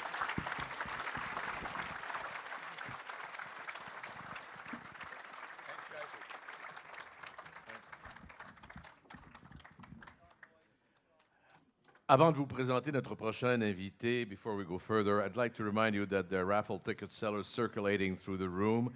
Raffle tickets are $10 for one, $20 for three. Don't forget, this is for a great cause.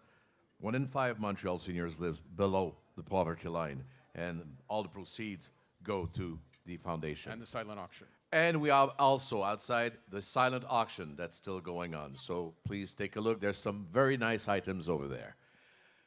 Now, back to Matthew Ross, this time with Lloyd Barker. And as Lloyd Barker makes his way up here, let me tell you, go talk to him after the event. He's an amazing guy. Wow, I'm going to get like 8 applause today. That's pretty cool. Okay, yeah, let's bring up Lloyd Barker, former professional soccer player, former coach with Concordia Stingers, Impact as well. You've seen him on television, on CTV as well. Good to have him here. Over here. Lloyd, let's pick soccer for some questions. Let's go with soccer. The Impact had their first home game in front of 26,000 at the Olympic Stadium. What was your thought on the attendance? Was it, it's early in the season, or were you disappointed with that number? No, you're always, I mean, I was here since 1993, and we played in front of 2,000 people. So I know, you know, from the bottom on up, so to speak, started from the bottom up. I mean, Drake said it best. So I've seen it all. Yeah, we could play at the Big O and get, what, 60,000? We've had that before. But I think 26,000, nothing to sneeze at. There's some, you know, there's some things to consider. There's a few ticket price raised in certain areas, so that may have an effect. But 26,000 is just fine. I think that would fill the Bell Center, no? A little more than that, absolutely. The new signing for the Impact, how do you like the squad this year? We're coming on. It's coming on. It looked gloom for a moment, but with the new signings, it's a big change, obviously. My good friend Mauro Biello, who's now with the Canadian team, I conversed with him yesterday. They played against New Zealand. He's the assistant coach of the Canadian national team. They won 1-0 under the new staff. So it's very new here. It's very new with the national team. Everything will take time. Players that come in, the athletes will tell you, you know, you can have immense talent in the group, but so many things have to come together for the ship to be right. So have some patience. Remy Gard is a very good coach. The organization, you know, we're not young anymore. We kind of know what we're doing. It's not going to be perfect.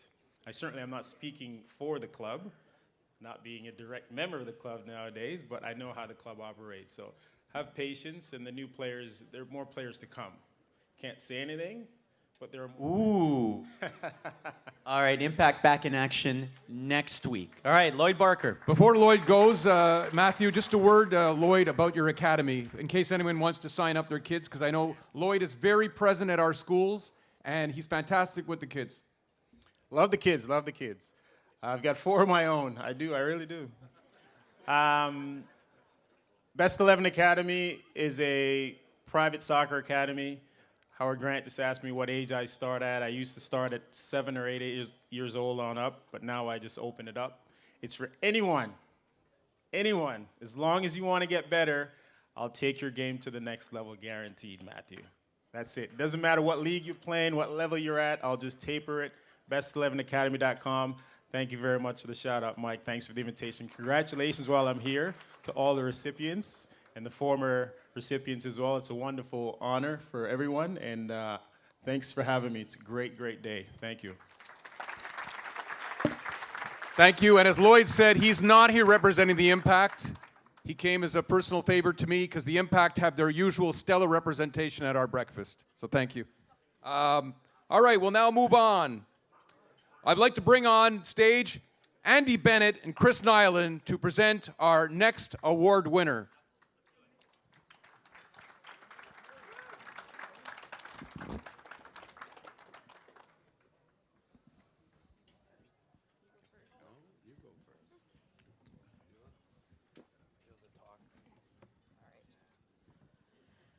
Thank you for having me here today. Everybody here knows me because I worked with Mitch at Melnick in the afternoon. I first met Mitch at my job interview for Melanick in the Afternoon, which was held at Hurley's Irish Pub. I don't remember what we talked about, but I'm pretty sure the gist of it was, how did I feel about Bob Dylan's early work? Before the interview, I'd removed a facial piercing because I didn't want a piercing to blow this interview. Obviously, once I got to know Mitch, I realized how ridiculous that was. Mitch doesn't care about appearance or gender. If you work for him, all he cares about is how hard you're going to work for the listeners and for the athletes that you cover, and if you're committed to doing the best show possible on that given day. And that's why he is the best in the business and must listen radio when anything important, be it wonderful or tragic, happens in our world of sport. Over the years, I came to find out that Mitch's brilliance on the radio does not necessarily translate to athletic prowess. I realized this at a charity softball game where I had to relieve him in center field. I was one of the only women on the team, so of course I was put at rover. That's not a real position for any of you non-baseball fans. Well, Pedro Martinez was pitching and just letting these guys tee off on him, every single one landing in deep center field. We were getting killed while Mitch chatted up the ladies in the stands. I thought things would get better at the plate, but then Mitch pulled a hamstring trying to outrun a ground ball to first. The great thing about working with Mitch is that he can take a joke, but that the most important thing is that when you're booking his show and you call people for him, important people, Stanley Cup winners, Major League ball players, many of them here today, award-winning journalists, the answer is always the same. For Mitch, sure, what time do you need me? That's a testament to the quality of his work and his steadfast commitment to remain authentic and true to himself on the air or in person. He was a great boss, and he's a great friend, and it's my great pleasure to introduce him today as the recipient of the Larry Fredericks Media Award.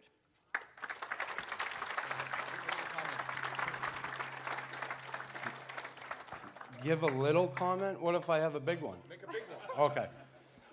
He definitely doesn't care about his appearance, as you can see. And I can't believe he pulled a hamstring because I never knew he had muscles. I'd like to congratulate the Dosh brothers, Cookie and Tim Raines, for this wonderful honor that you're all receiving today. I got to tell you just about Mitch. I'm sure a lot of people know my story from my days here as a player, a passionate player for a team that I grew up hating and eventually began to not only like, but love. I had a passion not only for the game of hockey, but for pulling on that jersey every night and having the opportunity to go out and stick up for a bunch of little French guys.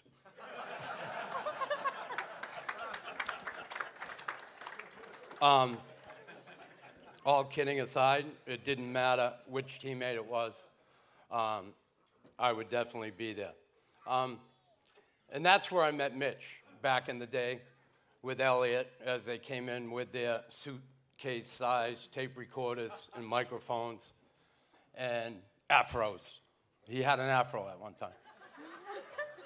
And it was the start of a relationship that I didn't know years later would become one that was so beneficial to me.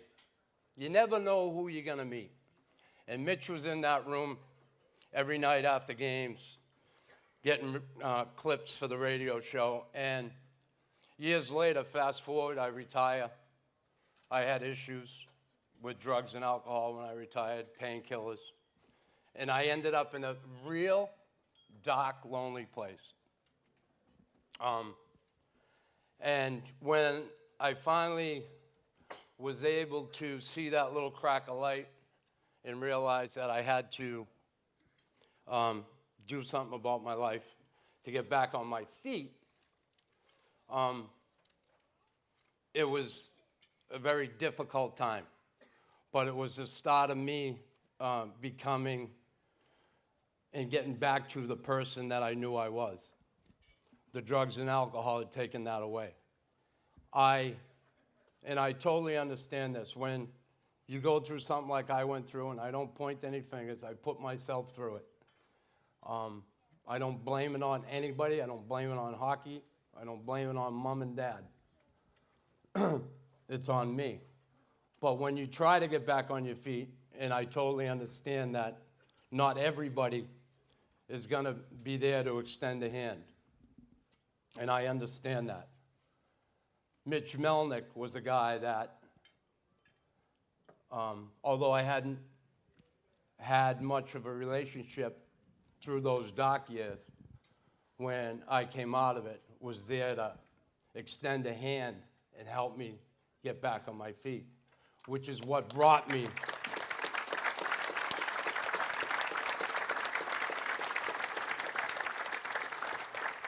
It's what brought me back to Montreal, the opportunity to start a career in radio. And if not for Mitch, I'm not sure where I'd be right now. I know I'd be clean and sober, but I don't know what I'd be doing. And for that, I'll be eternally grateful, and I appreciate it so much. And again, there's no one better in the business. He has an awesome show. No one does it like Mitch.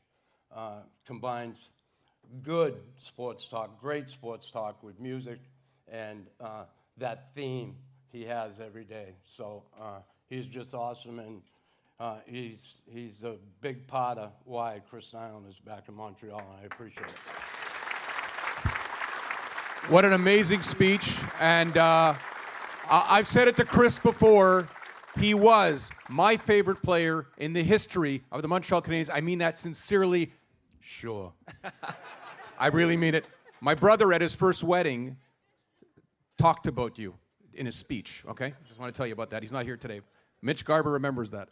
All right, it's now a pleasure. This award is named after my late father, Larry Fredericks, and his real name was Lawrence Frederick Cohen. And the first winners were Red Fisher, Dick Irvin, Herb Zurkowski, Dave Stubbs, and last year, Roger Brulot. And my late father knew every one of these people, including Mitch, when he was a young fellow just starting out in the business. So it's our pleasure to present the award to Mitch Melnick.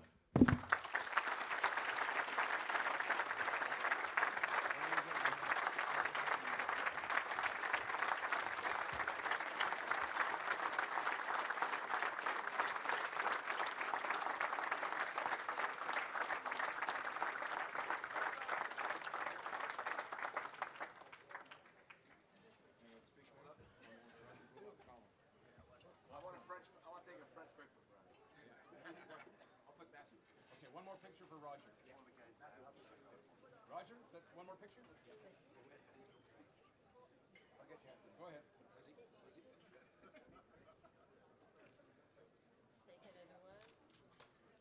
Thank you.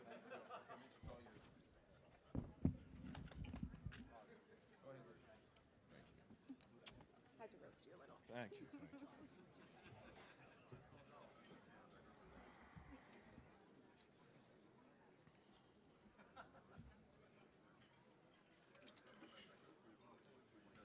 It's really nice to be able to hear all those kind words while I can actually still hear them.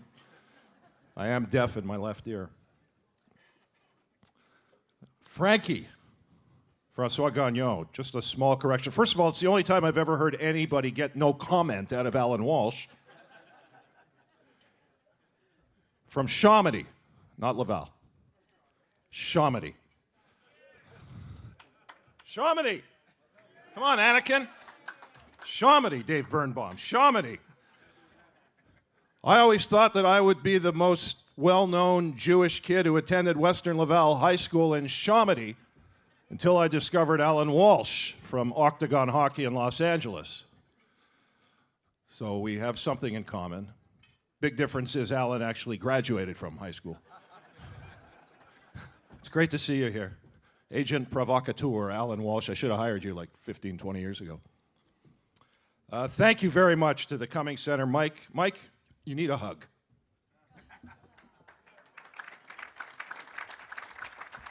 I've done a few of these music things that, you know, it's supposed to be like a military operation time-wise, and I just, every time I'm looking at whoever is speaking, my eyes go to Mike, and he's so stressed out. How are we doing time-wise? We're all right? It's an honor to receive this award, especially considering Red Fisher was the first recipient and all the other names that have been honored. I'm a little disappointed Herb Zurkowski's not here. I thought before I heard he was in Vancouver that he was at home watching Shania Twain concerts as punishment. Oh, come on. It's as quiet in here as it was at the Bell Center last night. Larry Fredericks. I used to be the official scorer at Montreal Expos games for the National League for about 10 years. And the first thing we had to do was mention the time of the start of the game, the first pitch, 7:35, 7:37. And every time I announced it in the press box, I'd hear Larry go, 2-hour special. Because, you know, back then when Bill Lee and David Palmer were pitching so well and quickly, there were a lot of ball games that were 2 hours and 15 minutes, 2 hours and 20 minutes.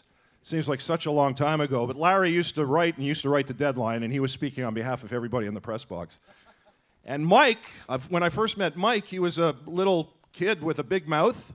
And now he's grown up, and he's got a big mouth. And he sat down with us in the front row of the press box one afternoon. I don't know if you remember this. Between Elliot Price and myself and a couple of other people, and he proceeded to do impressions of every veteran member of the Montreal sports media loudly enough so they all could hear it.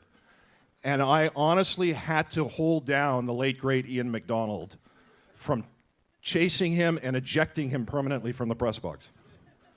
Eventually, he learned decorum. Cookie. What Chris Nyland said, you know, to be able to witness secondhand all of the visits that Chris used to make to the Children's Hospital across the street from the Forum, all those years without letting anybody know about it, the fact that he fought for his teammates, the fact that he protected his teammates, and the fact that he wore his heart on his sleeve, and then had his issues, as Cookie said, for the grace of God, go I. I think everybody in this room has been touched in some way or another by abuse, substance abuse, family, close friends, sometimes both. And it's hard for me to understand in this day and age how people cannot have empathy.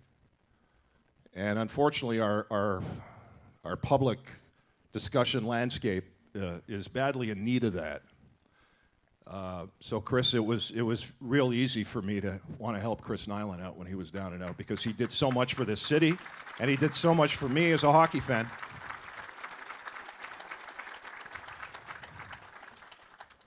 First time I met Cookie, I don't remember. But I do remember being in his office once and being very impressed, because anybody in my business was aware that Cookie and David Shadia were among the first sports lawyers in Montreal, if not the first. And so when I finally got to meet him, of course, I was filled with questions, and he was telling me stories about Pete Mahovlich. And then he pulled out, he said, "Let me show you a contract. I'm not supposed to do this." And he pulled out a contract belonging to Ron Roosh of CTV Sports from the late 70s. Man, Rod did well. I should have hired you back in the 90s. Cookie, congratulations on this.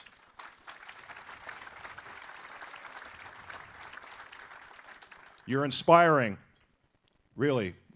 What you've done, how you look, how you conduct yourself, how you communicate, how you feel.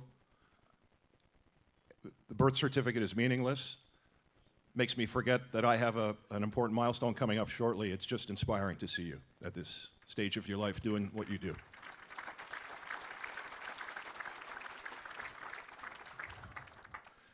Mitch Garber, the first time I met Garber, I do remember, it's the only time that Mitch Garber spent 30 minutes in a room and didn't say a word. It's the honest truth. I was interviewing the Davy Hilton and Alain Bonamy and Davey Hilton Sr. And I don't know, it was a boxing love-in in a studio that I had to record. And the promoter, Henri Spitzer, was there. It was like, and then this kid walks in, this sharp-dressed kid walks in. And I said, well, who's this guy? What's he doing here? And he said, he just wants to observe, if you don't mind. I just want to observe. And he honestly sat there for 30 minutes. Then we ended up corresponding and talking and ended up doing a television show. How many of you remember the Sports Hot Seat on Cable 9? You're going to be able to see those shows again, including Dan Duquette in 1993 and a whole lot of special guests on my own website at some point in the near future. I got to tell this story about Mitch. I love telling it in public. And when we first met, we were on the same track. You're not going to play me off here because I don't think I'm coming back to do this, right? Yeah, I know Tim Raines is next. Tim, you got a plane to catch, or what are you doing? You checking out? Your stats are still the same. You're in the Hall of Fame.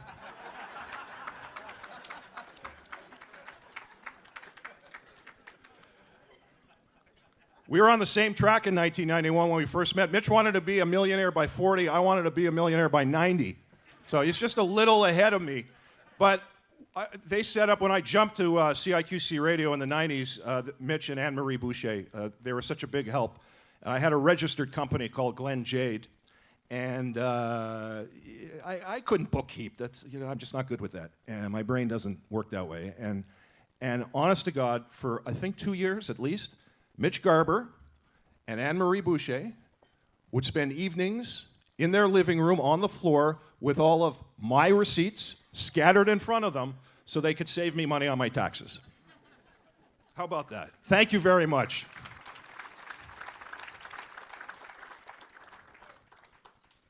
I just want to acknowledge a couple of people. I really wouldn't be here without Ted Teven. I grew up in an era when Howard Cosell had just made a name for himself, and a lot of people in sports, there weren't a whole lot of sports talk radio, there wasn't any 24/7 sports talk, but traditionally it was basic stick to the facts, at times some color reporting. And then Howard Cosell came along and he said whatever he felt like saying, and Ted Teven did a very popular show here, and he said whatever he felt like saying, and I was heavily influenced by that. And when I started at 18 years of age, I put off a lot of people. Elliot Price and I was just a couple of years older than me. We put off a lot of people because we were loud and brash and obnoxious, but we knew what we were talking about. And quickly we earned some respect. And without people like Howard Cosell, Ted Teven, Ted Blackman, George Balkin, all of the people at CJD and CFCF Radio through the years, but the guy who meant the most to me in terms of hands-on in my business was a guy named Bob Dunn, who was the first beat writer, or an early beat writer for the Montreal Expos. He's out in Vancouver right now, probably having lunch with Herb. And he taught me how to be a journalist, Bob Dunn. And he hired me at CJD Radio, hired me away from CFCF Radio, and it's been an incredible ride to see it's like a reunion for me to see Tim Raines and Bill. When I was growing up listening to radio on 50,000 watt radio stations, one of them was WBZ in Boston. After Bruins games at night, I heard this guy come on the air. There was a guy named Larry Glick, and Larry Glick was away, and I heard this guy who was opinionated on everything. He seemed to know everything. He was like before Larry King pulled that off, where you knew about enough about everything to be able to become successful. This guy was doing it, and then I heard him going into a commercial break identify himself as Bill Lee of the Red Sox, and I went, holy shit! And I made a mental note that if I ever achieved my dream of getting into radio, somehow, some way, I wanted Bill Lee a part of my world. So in a strange roundabout way, here we are all these years later, Answers from Space. Our daughters were conceived on the same weekend at Bill's place in Craftsbury, Vermont. Now in their early 20s.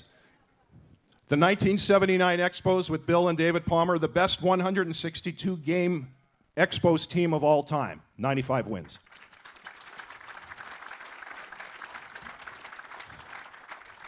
Man, do we miss you guys. We miss the Expos. How much do we miss the Expos?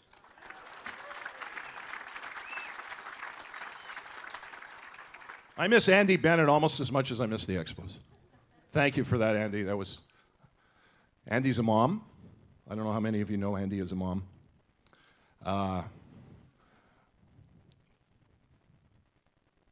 Julian McKenzie is at the table. Maybe some of you don't know Julian, but I just want to address this as I wrap it up. Apologies for going long. To the young people here who have a dream. You have a dream. Don't let anybody tell you you can't do this. Somebody says you can't, or somebody asks you why, you say, why not? Somebody says you can't, you say, yes, I can. Somebody says you're too this or you're too that. I was extremely shy when I started, and I had to work hard to bust out of it, but I knew what I wanted to do.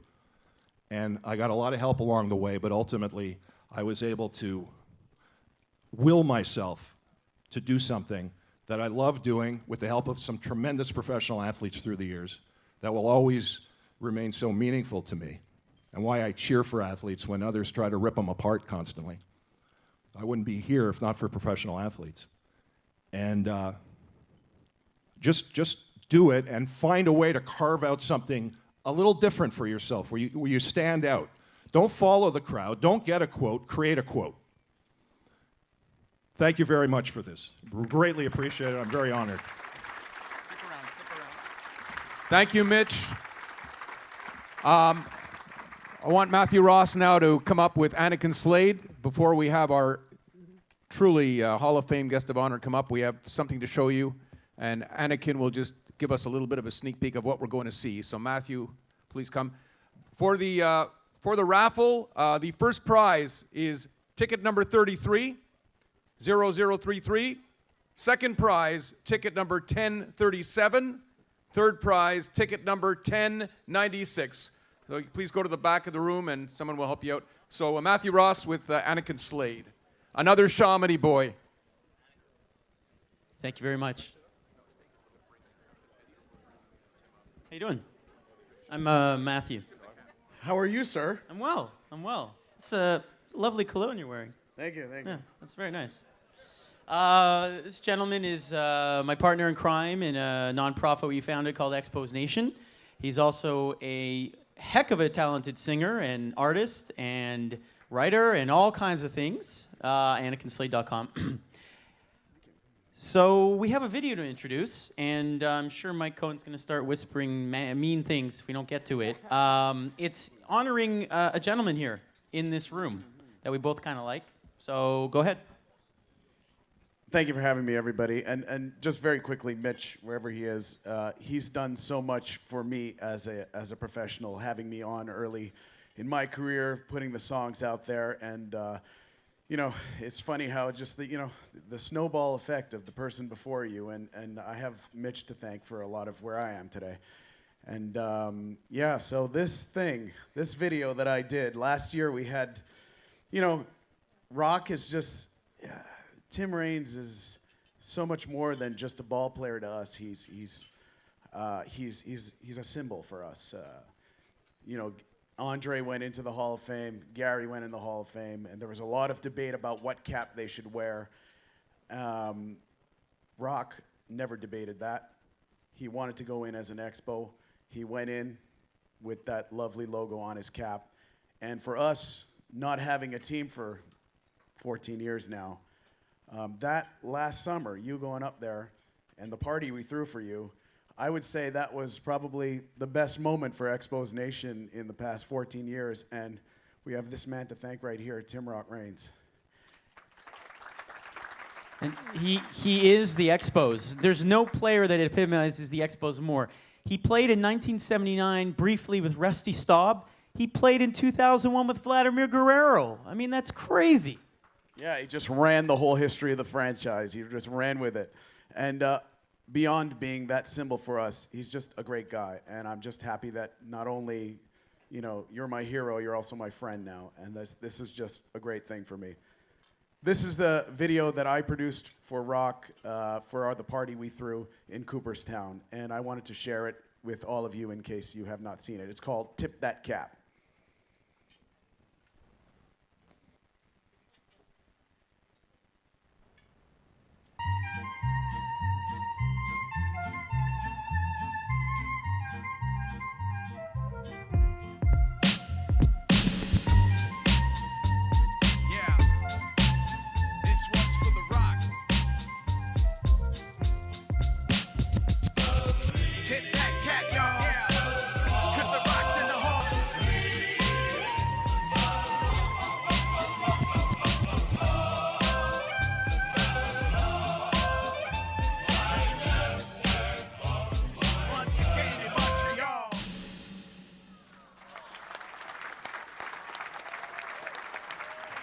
Ladies and gentlemen, an amazing talent, Anakin Slade. Thank you. Andrew Farad, real name Andrew Farad from Chamonix. That was an amazing piece. I'd like now to bring up Roger Brulot, along with Mitch Melnick. This is the second great number 30 we're having with us today. Chris Nyland, of course, number 30. Tim Raines, number 30. Roger, come on up. And Mitch, please bring up our guest who we're going to present with the award. And Cookie Lazarus, please come up, because I know Cookie played a big role in getting Tim here. Come to present him with the award, Cookie.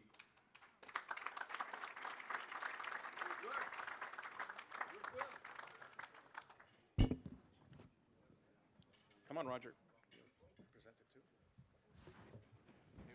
I'm embarrassed. Melnick was good. Jeez, I need no. All I knew he'd do is listen to music, and I thought it was a tape talking all the time. But tu as été très bon, hein, Mitch. Je tiens à te féliciter. Merci, Roger. Merci. Monsieur Rock, viens-t'en ici. Come and join us, Rock. The only thing I can say is, we love you, Rock. You're one of ours. We love you very much.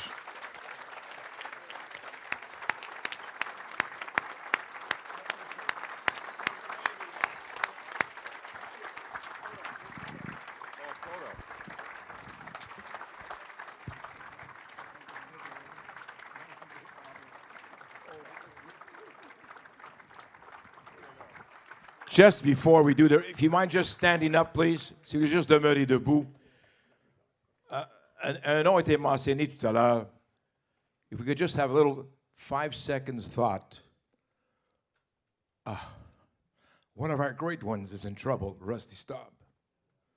So have a little 5 seconds to think about him, because he was the heart of the Expos. And at the moment now, his health is very, very bad. Just a little 5 seconds to Rusty Staub. Thank you very much.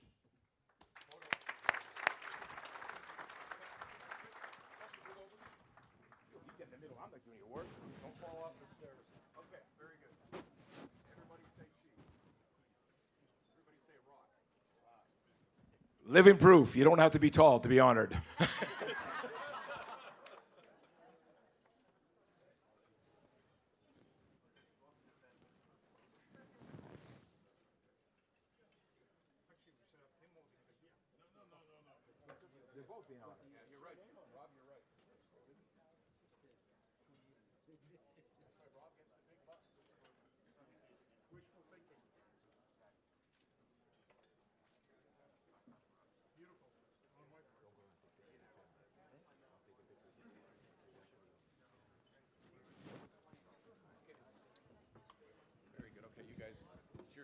Uh-oh.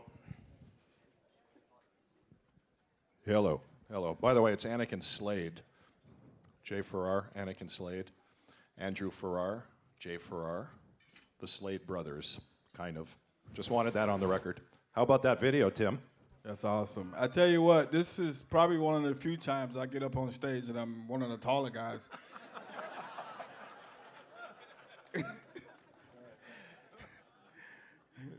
Mitch is the tall guy up here right now. Under 5'10", so you're 5'9"? I think they call them Smurfs. I mean, I remember being in Chicago. There was like about 7 or 8 guys on that. I should not talk about that, but why? Because it's the White Sox?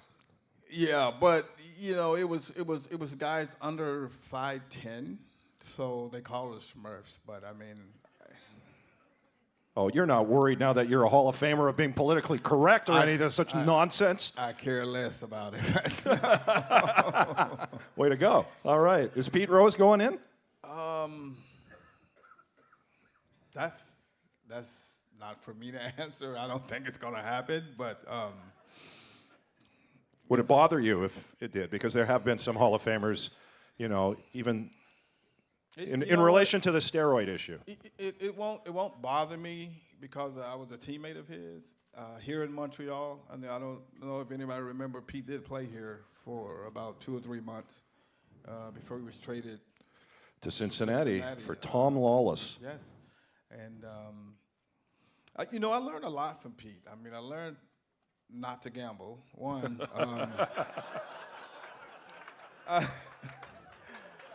I learned how to play the game though.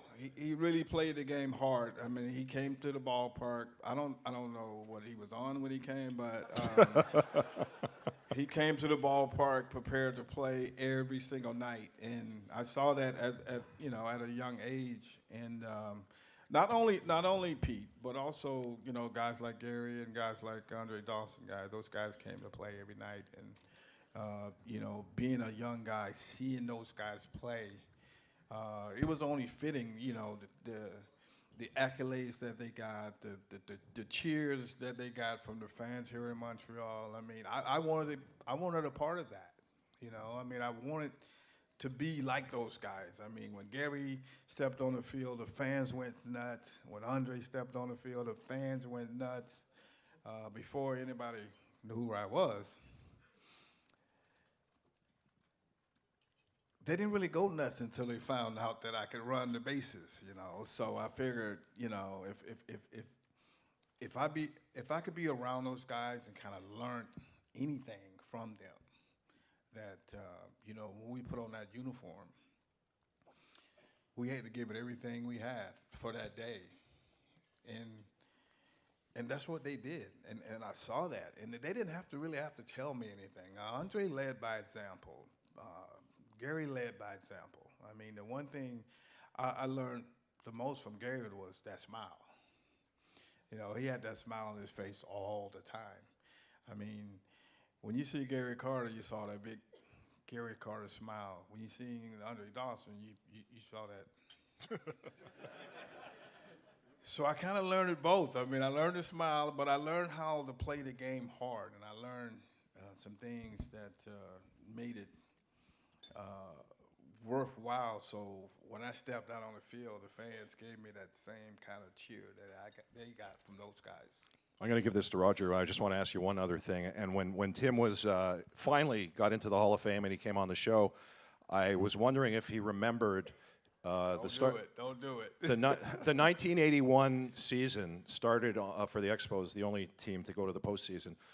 Started on opening day in Pittsburgh, and I was wondering if Tim knew how his official rookie season started, and he remembered every detail. That's true. I remember the first game I played in as a rookie in '81. Played against Pittsburgh, and my first at bat, I think Bibby was pitching, and I worked a walk. I led off. I worked a walk. I took off, I think, at first or second pitch, I took off to second base. Ball got away into center field. I got up and scored on one pitch. And the Expos went ahead 1-0 against the Pirates. And from that day on, I think before we went on strike, I think we had played 55 games that year. I had 50 stolen bases in the first 55 games. And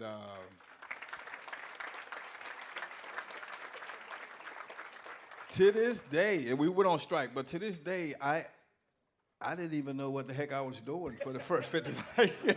You were listening to baseball in French. That's why you didn't understand what's happening. I know the crowd was roaring. Every time I took off, the crowd would cheer. I was like, I better do that again. So I take off again, and the crowd went nuts, and I do it again. So I think just hearing the cheers from the crowd, I felt like the fans had really loved me a lot, and I felt like I had to give that back to them.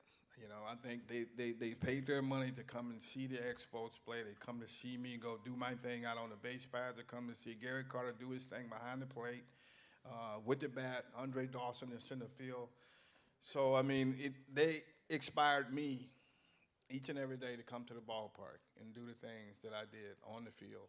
And I want to thank all the fans from back in the day, even to the day. I think it might take a few more years, but I think baseball will be back here in Montreal.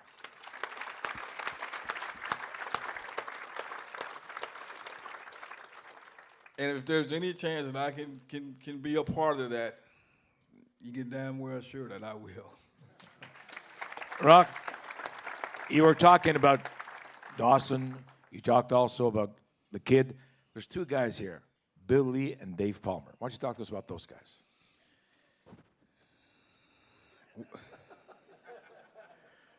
Well, I'm going to start with Dave. Me and Dave started in the minor leagues together. I think it was my second year. We played in Palm Beach together for the Palm Beach Expos. It was actually my first full season. I came out of rookie ball the year before. Was that your second or third year? And I didn't know him that well, but I knew that he was a good pitcher. I didn't know him that well. He didn't know me that well. I was 18 years old. Look, a little football player playing baseball. But I don't think we really got to know each other till we really got to the big leagues. I mean, I knew he was a good player, a good pitcher. He didn't really know that much about me. I was a second baseman. I wasn't very good. That's how he became the name Rock. That is not true. Now, if you ask Dave, he might say that too, but that is not true. I swear that's not true. Maybe. But we grew to become really good friends, really good teammates. I mean, for guys who came up through our system, we became families. I mean, Dawson and Carter and all those guys were already there before we got there. But as young guys getting up to the major leagues and doing it here in Montreal was something special. It was different, but something special because we were the only Canadian team in the major leagues at that time. The Blue Jays came a little later. I work for them right now, so I can't say anything bad about it right now. So, and I know you guys are not very fond of Toronto, but I'll keep that under the hat. But me and Dave became really good friends, even though, we played like 6 years together before he left to go to another team, and we competed against each other. I mean, we always had that. I always admire him, because I pitched in high school, and that was as far as I can get. But I always admired pitchers. Didn't like them on the other side, but I always admired pitchers because, as teammates, you got to have good pitching, you got to have good defense, and you got to have good offense. So. We went through it in the minor leagues, we went through it in the major leagues, and we had some great years together. And I want to thank him for being not only a good teammate, but a good friend. And I remember when I saw him last night, we hadn't saw each other in a long time. And when I saw him last night at the hockey game, it brought back those fond memories. Even though we hadn't played together in a long time, and we became adversaries, but we battled. I mean, even though we battled together as teammates, and we battled together as when he was with the Braves, you were with Philly, we battled. I know I had to come with my best stuff. He know he had to come with his best stuff when we played against each other. But great friends, good to see you, man. And great stuff. It's just good to have all my ex-teammates back. I mean, Bill, I met Bill. When I was a kid, I remember watching them on television. So, and I remember I don't mean I was a little kid. I mean I was a little older, but I remember watching baseball, and I knew of him being a Boston Red Sox pitcher. So by the time I got to the major leagues, he had came over to the Expos, and the first thing I remember of Bill being in the back of the bus. And I'm not gonna say what happened in the back of the bus, but just being in the back of the bus. And I was a young guy. I was 19. I mean, I didn't know that much, about being in the major leagues. And then I was so happy about getting there and just being a part of the team. I didn't really do much that first year. I just pinch ran, but you know, it was awesome just being around those guys. I mean, I remember going to spring training in high school, watching the Expos. They were in Daytona Beach, but I grew up not far from there, and I went to a spring training game. This was before I even know anything about the Expos. I mean, before I got drafted, and when I got drafted by the Expos, I was like, Expos? Who the Expos? I mean, but little did I know that this was going to be a part of my life, you know, going into the Hall of Fame as an Expo. You know, when I first, you know, like I said, I went to a spring training game. I went to see the Minnesota Twins.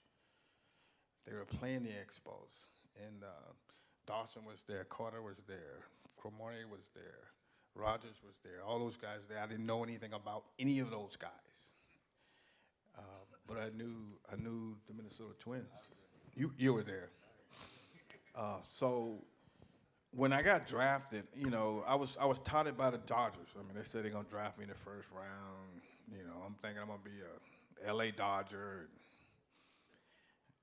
Look at the draft. First round goes by, no Tim Raines. Second round goes by, no Tim Raines. Third round, fourth round, fifth round comes up.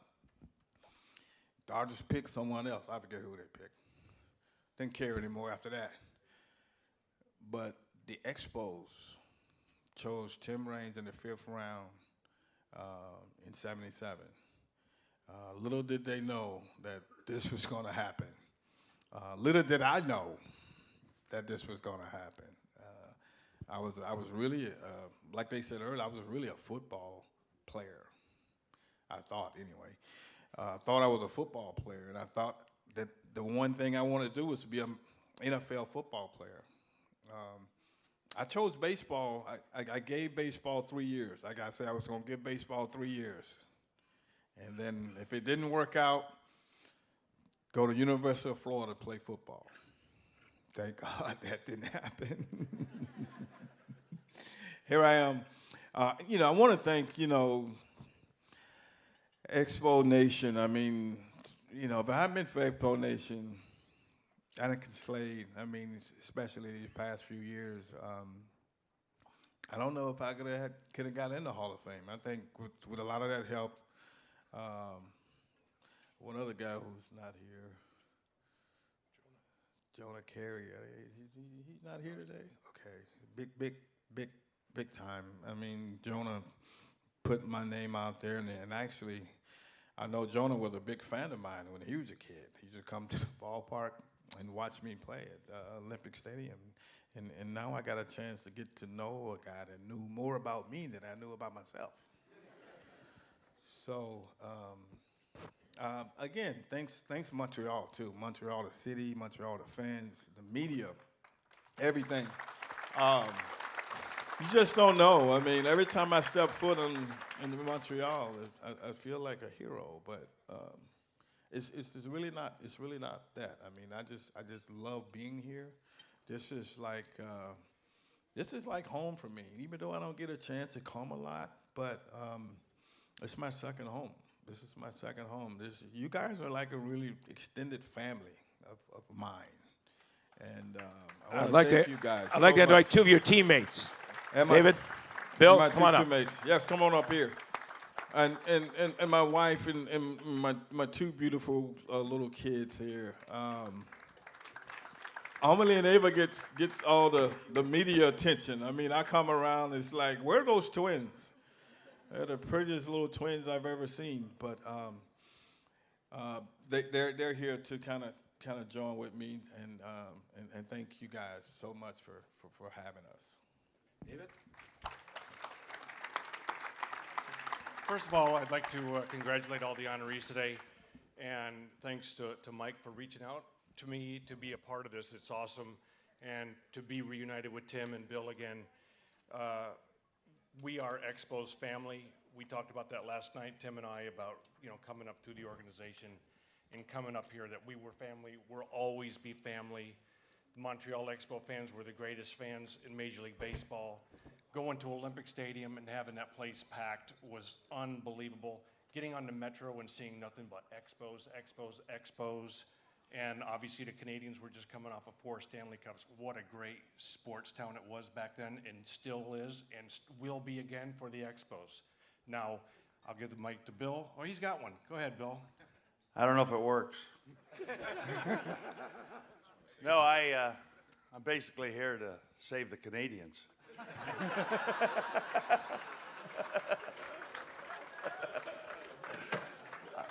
There it went. Just the thought of it knocked that over. No, we'll get into that later, but it all involves is Serge Savard has got to apologize to Jean Leclerc. You can take it from there. I love this town. You know, it's my second home. I mean, the roads suck, but what the hell? But they also suck in Jackson, Mississippi. But just to strap on the uniform, like Chris said, you know, you put on the jersey, and I got traded up here on Pearl Harbor Day. People don't realize that, but it was December 7th, 1978. They told me I went up here for a guy named Stan Pappy. And I said, "Who's Stan Pappy?"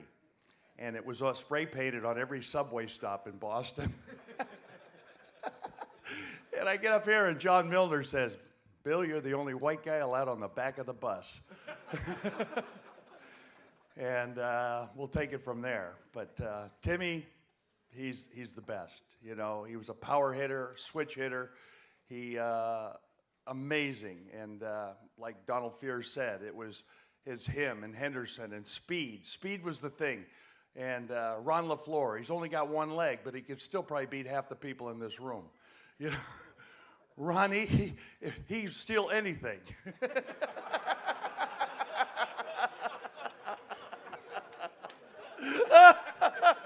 You don't know how funny that is. He's like Henny Youngman. Take my wife, please.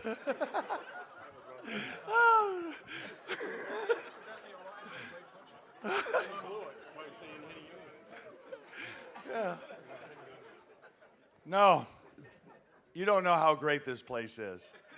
When I cross the border this time, I'm coming up here on, I usually go the dirt roads and go through Fraley'sburg because I know all the agents on the border personally.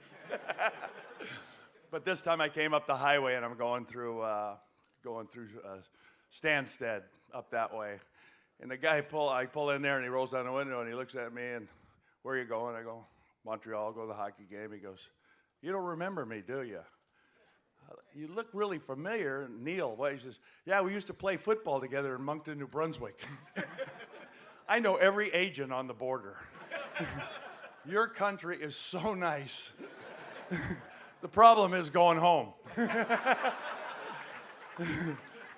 So I want Pierre Trudeau to build the wall. We got to keep them son of a bitches from coming up here.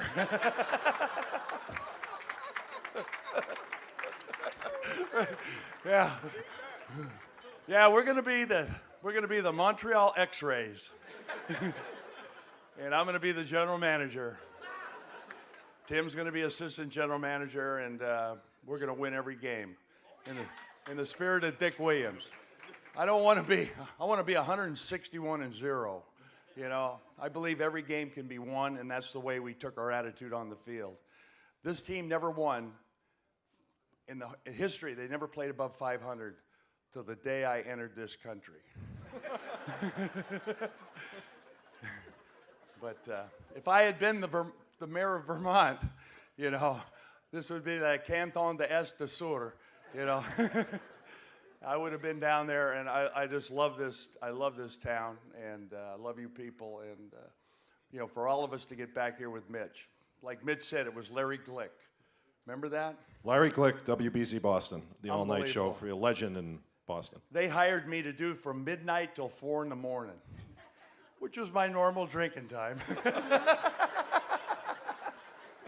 And at 4 in the morning after 10 beers, you do know everything.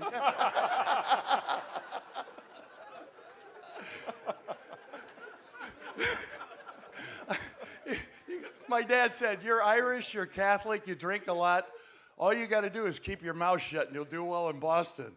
I went home after the first year. I said, 3 out of 4 ain't bad. But thank you for having us. It's been a tremendous event, and it's like we're all getting older. It said 22% people in this town are getting older. This place is going to have to add extensions when I get up here. Thank you very much. Bill Lee, David Palmer, Tim Raines. Thank you, guys. By the way, David Palmer, number 46. When I think of David Palmer, 5-inning no-hitter. That's what I remember. Perfect game, five innings. All right, Matthew Ross going to come up now, and we have 2 more segments, so stay with us. 2 more segments to go. Matthew Ross. Yeah, see, you didn't applaud this time. Nice. All right, very quickly, let's bring up this is no small achievement, okay? I no joke, I used to have a poster of him in my room. My wife made me take it down. Let's bring up the former WBO middleweight champion of the world, Otis Magic Grant.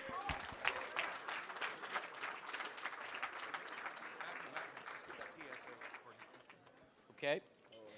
Now, Otis, first of all, let's talk about what you're doing now, because you've always been involved in the community, even back Lindsay Place, working with kids. Tell us what you're working on now and what you want the folks to know about you. Shh. Actually, right now I'm a little bit tired. We're involved in some professional boxing promotion. I own a gym with my brother Howard called Grant Brothers Boxing, and we had some fights last night. And if it wasn't Cookie, I'd probably still be in bed. But because the Cookies against Warner today, my wife kicked me out of bed about 8 o'clock. Said, you better get up and get going. But we had a show last night, and one of our fighters, Mohammed, right there, he fought and he won hard fight. Well, if he's here, it means he did well, right? Congratulations. And Jesse's one of our trainers at gym. He does a really great job with us. He runs my amateur program. He works with us with professional fighters, and he's actually the trainer here at the Cummings Center for the Seniors Parkinson program. Yeah, talk about that. So you're doing a class here for seniors. Yeah, they come to the gym once a week, and Jesse comes up here on Fridays, I believe, to work with the seniors, because they say that boxing or the movement of it is one of the best type of physical activities for people with Parkinson's. Wow, that's fantastic. That's amazing. Also got a foundation that we continue to do good community work and work in the city. And we work with community organizations that feed people, that help people, and that's kind of stuff that I'm involved with right now. All right, give me the website for the foundation. OtisGrantandFriends.com, and the gym is GrantBrothersBoxing.com. I got 2 quick stories to Verona Reese here. Oh, hold on. Okay, Mike's not red. Okay, go ahead. Mike's gonna give me a minute. I knew Mike when Mike was writing for Saint Laurent News back in the day. Sunday Express. Sunday Express? Like, we were all kids back then. But Tim Raines, one of my favorite expos of all time, I'll tell you this. First date with my wife. You're my wife's favorite player. First date with my wife, 17 years old, she took me to the Expos game, right? And then I won the world title in 1997, I believe it was, and the Expo had me out to throw the first pitch, right? And got to meet you guys in the locker room and all that, and it was a highlight of her life. And, I just want to congratulate you. I'm going to take a picture with you, so I showed it to her. So after this, I'm going to take a selfie, and I'll say, look, I was with your man. I'm your husband, but it's your man. That's awesome. Otis Grant. And last thing, Cookie Lazarus, I love you. This guy, my mom worked for him, like in his home, looked after his children, raised them up, grew them up. Miss Garber might have been even one of the kids that she babysat back in the day. And I tried to bring my mom with me this morning because I knew she wanted to come. And Francis was one of the other boxers I was bringing. He dropped out on me yesterday. I called her yesterday. I said, Mom, I'm going to the fights, but I want to bring you to a breakfast so you can see Cookie and you can congratulate him tomorrow morning, And she's like, but I don't know if you guys have Palm Sunday, but like it's the Sunday before Easter. So she was going to church and they have like potluck. So she cooked. She goes, oh, but you know, like I would really like to come, but like I already made some food for church tomorrow, right? So she says, I'm going to call you back and let you know. I'm going to see if I can send the food with somebody. I'm on my way up here this morning. I'm on the Carrier Express. She calls me. Where are you? I said, I'm going up to the breakfast where they're honoring Cookie. She goes, but how come you didn't call me? I said, Mom, I called you yesterday.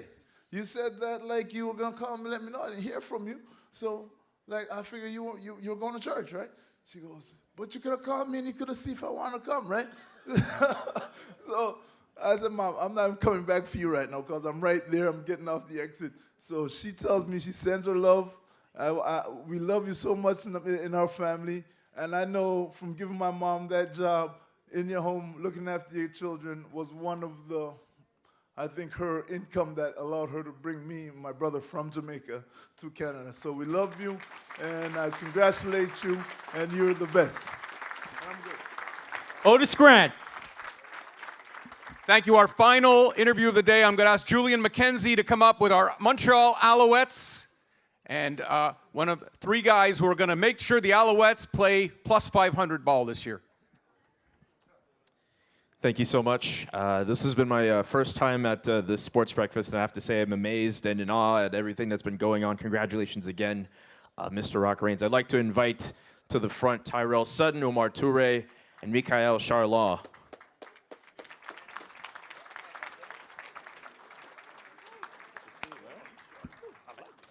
I'm trying to be sharp like you. Michael Charlot. What's up, guys? Just a little dap at the front here. Guys, we know the Alouettes over the last few years, seen some struggles on the field. Not as bad as the Canadians, but you know.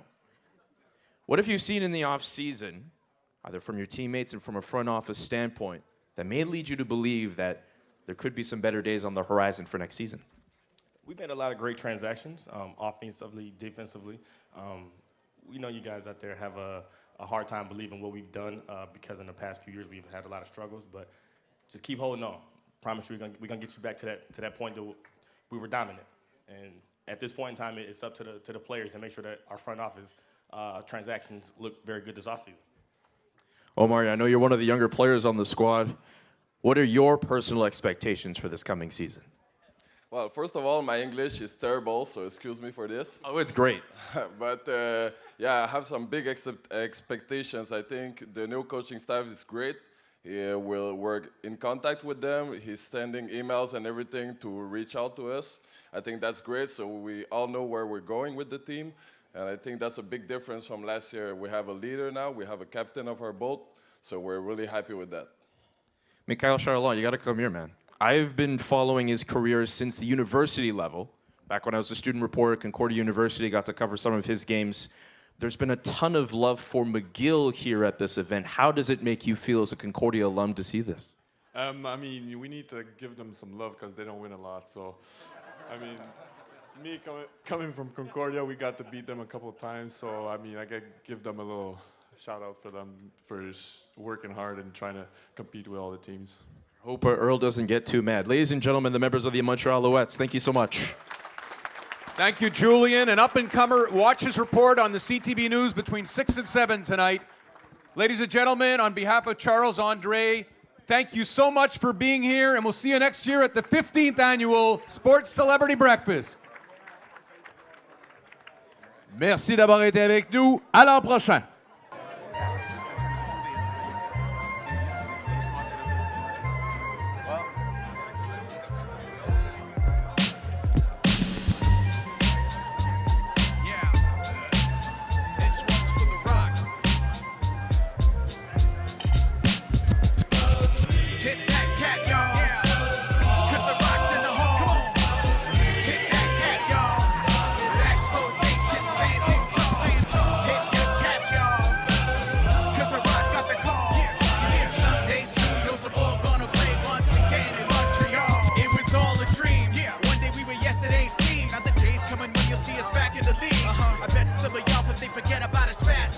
Hall of Famers wearing Expos caps, and it seems like we saved the best for last. 'Cause when it came to what Cap said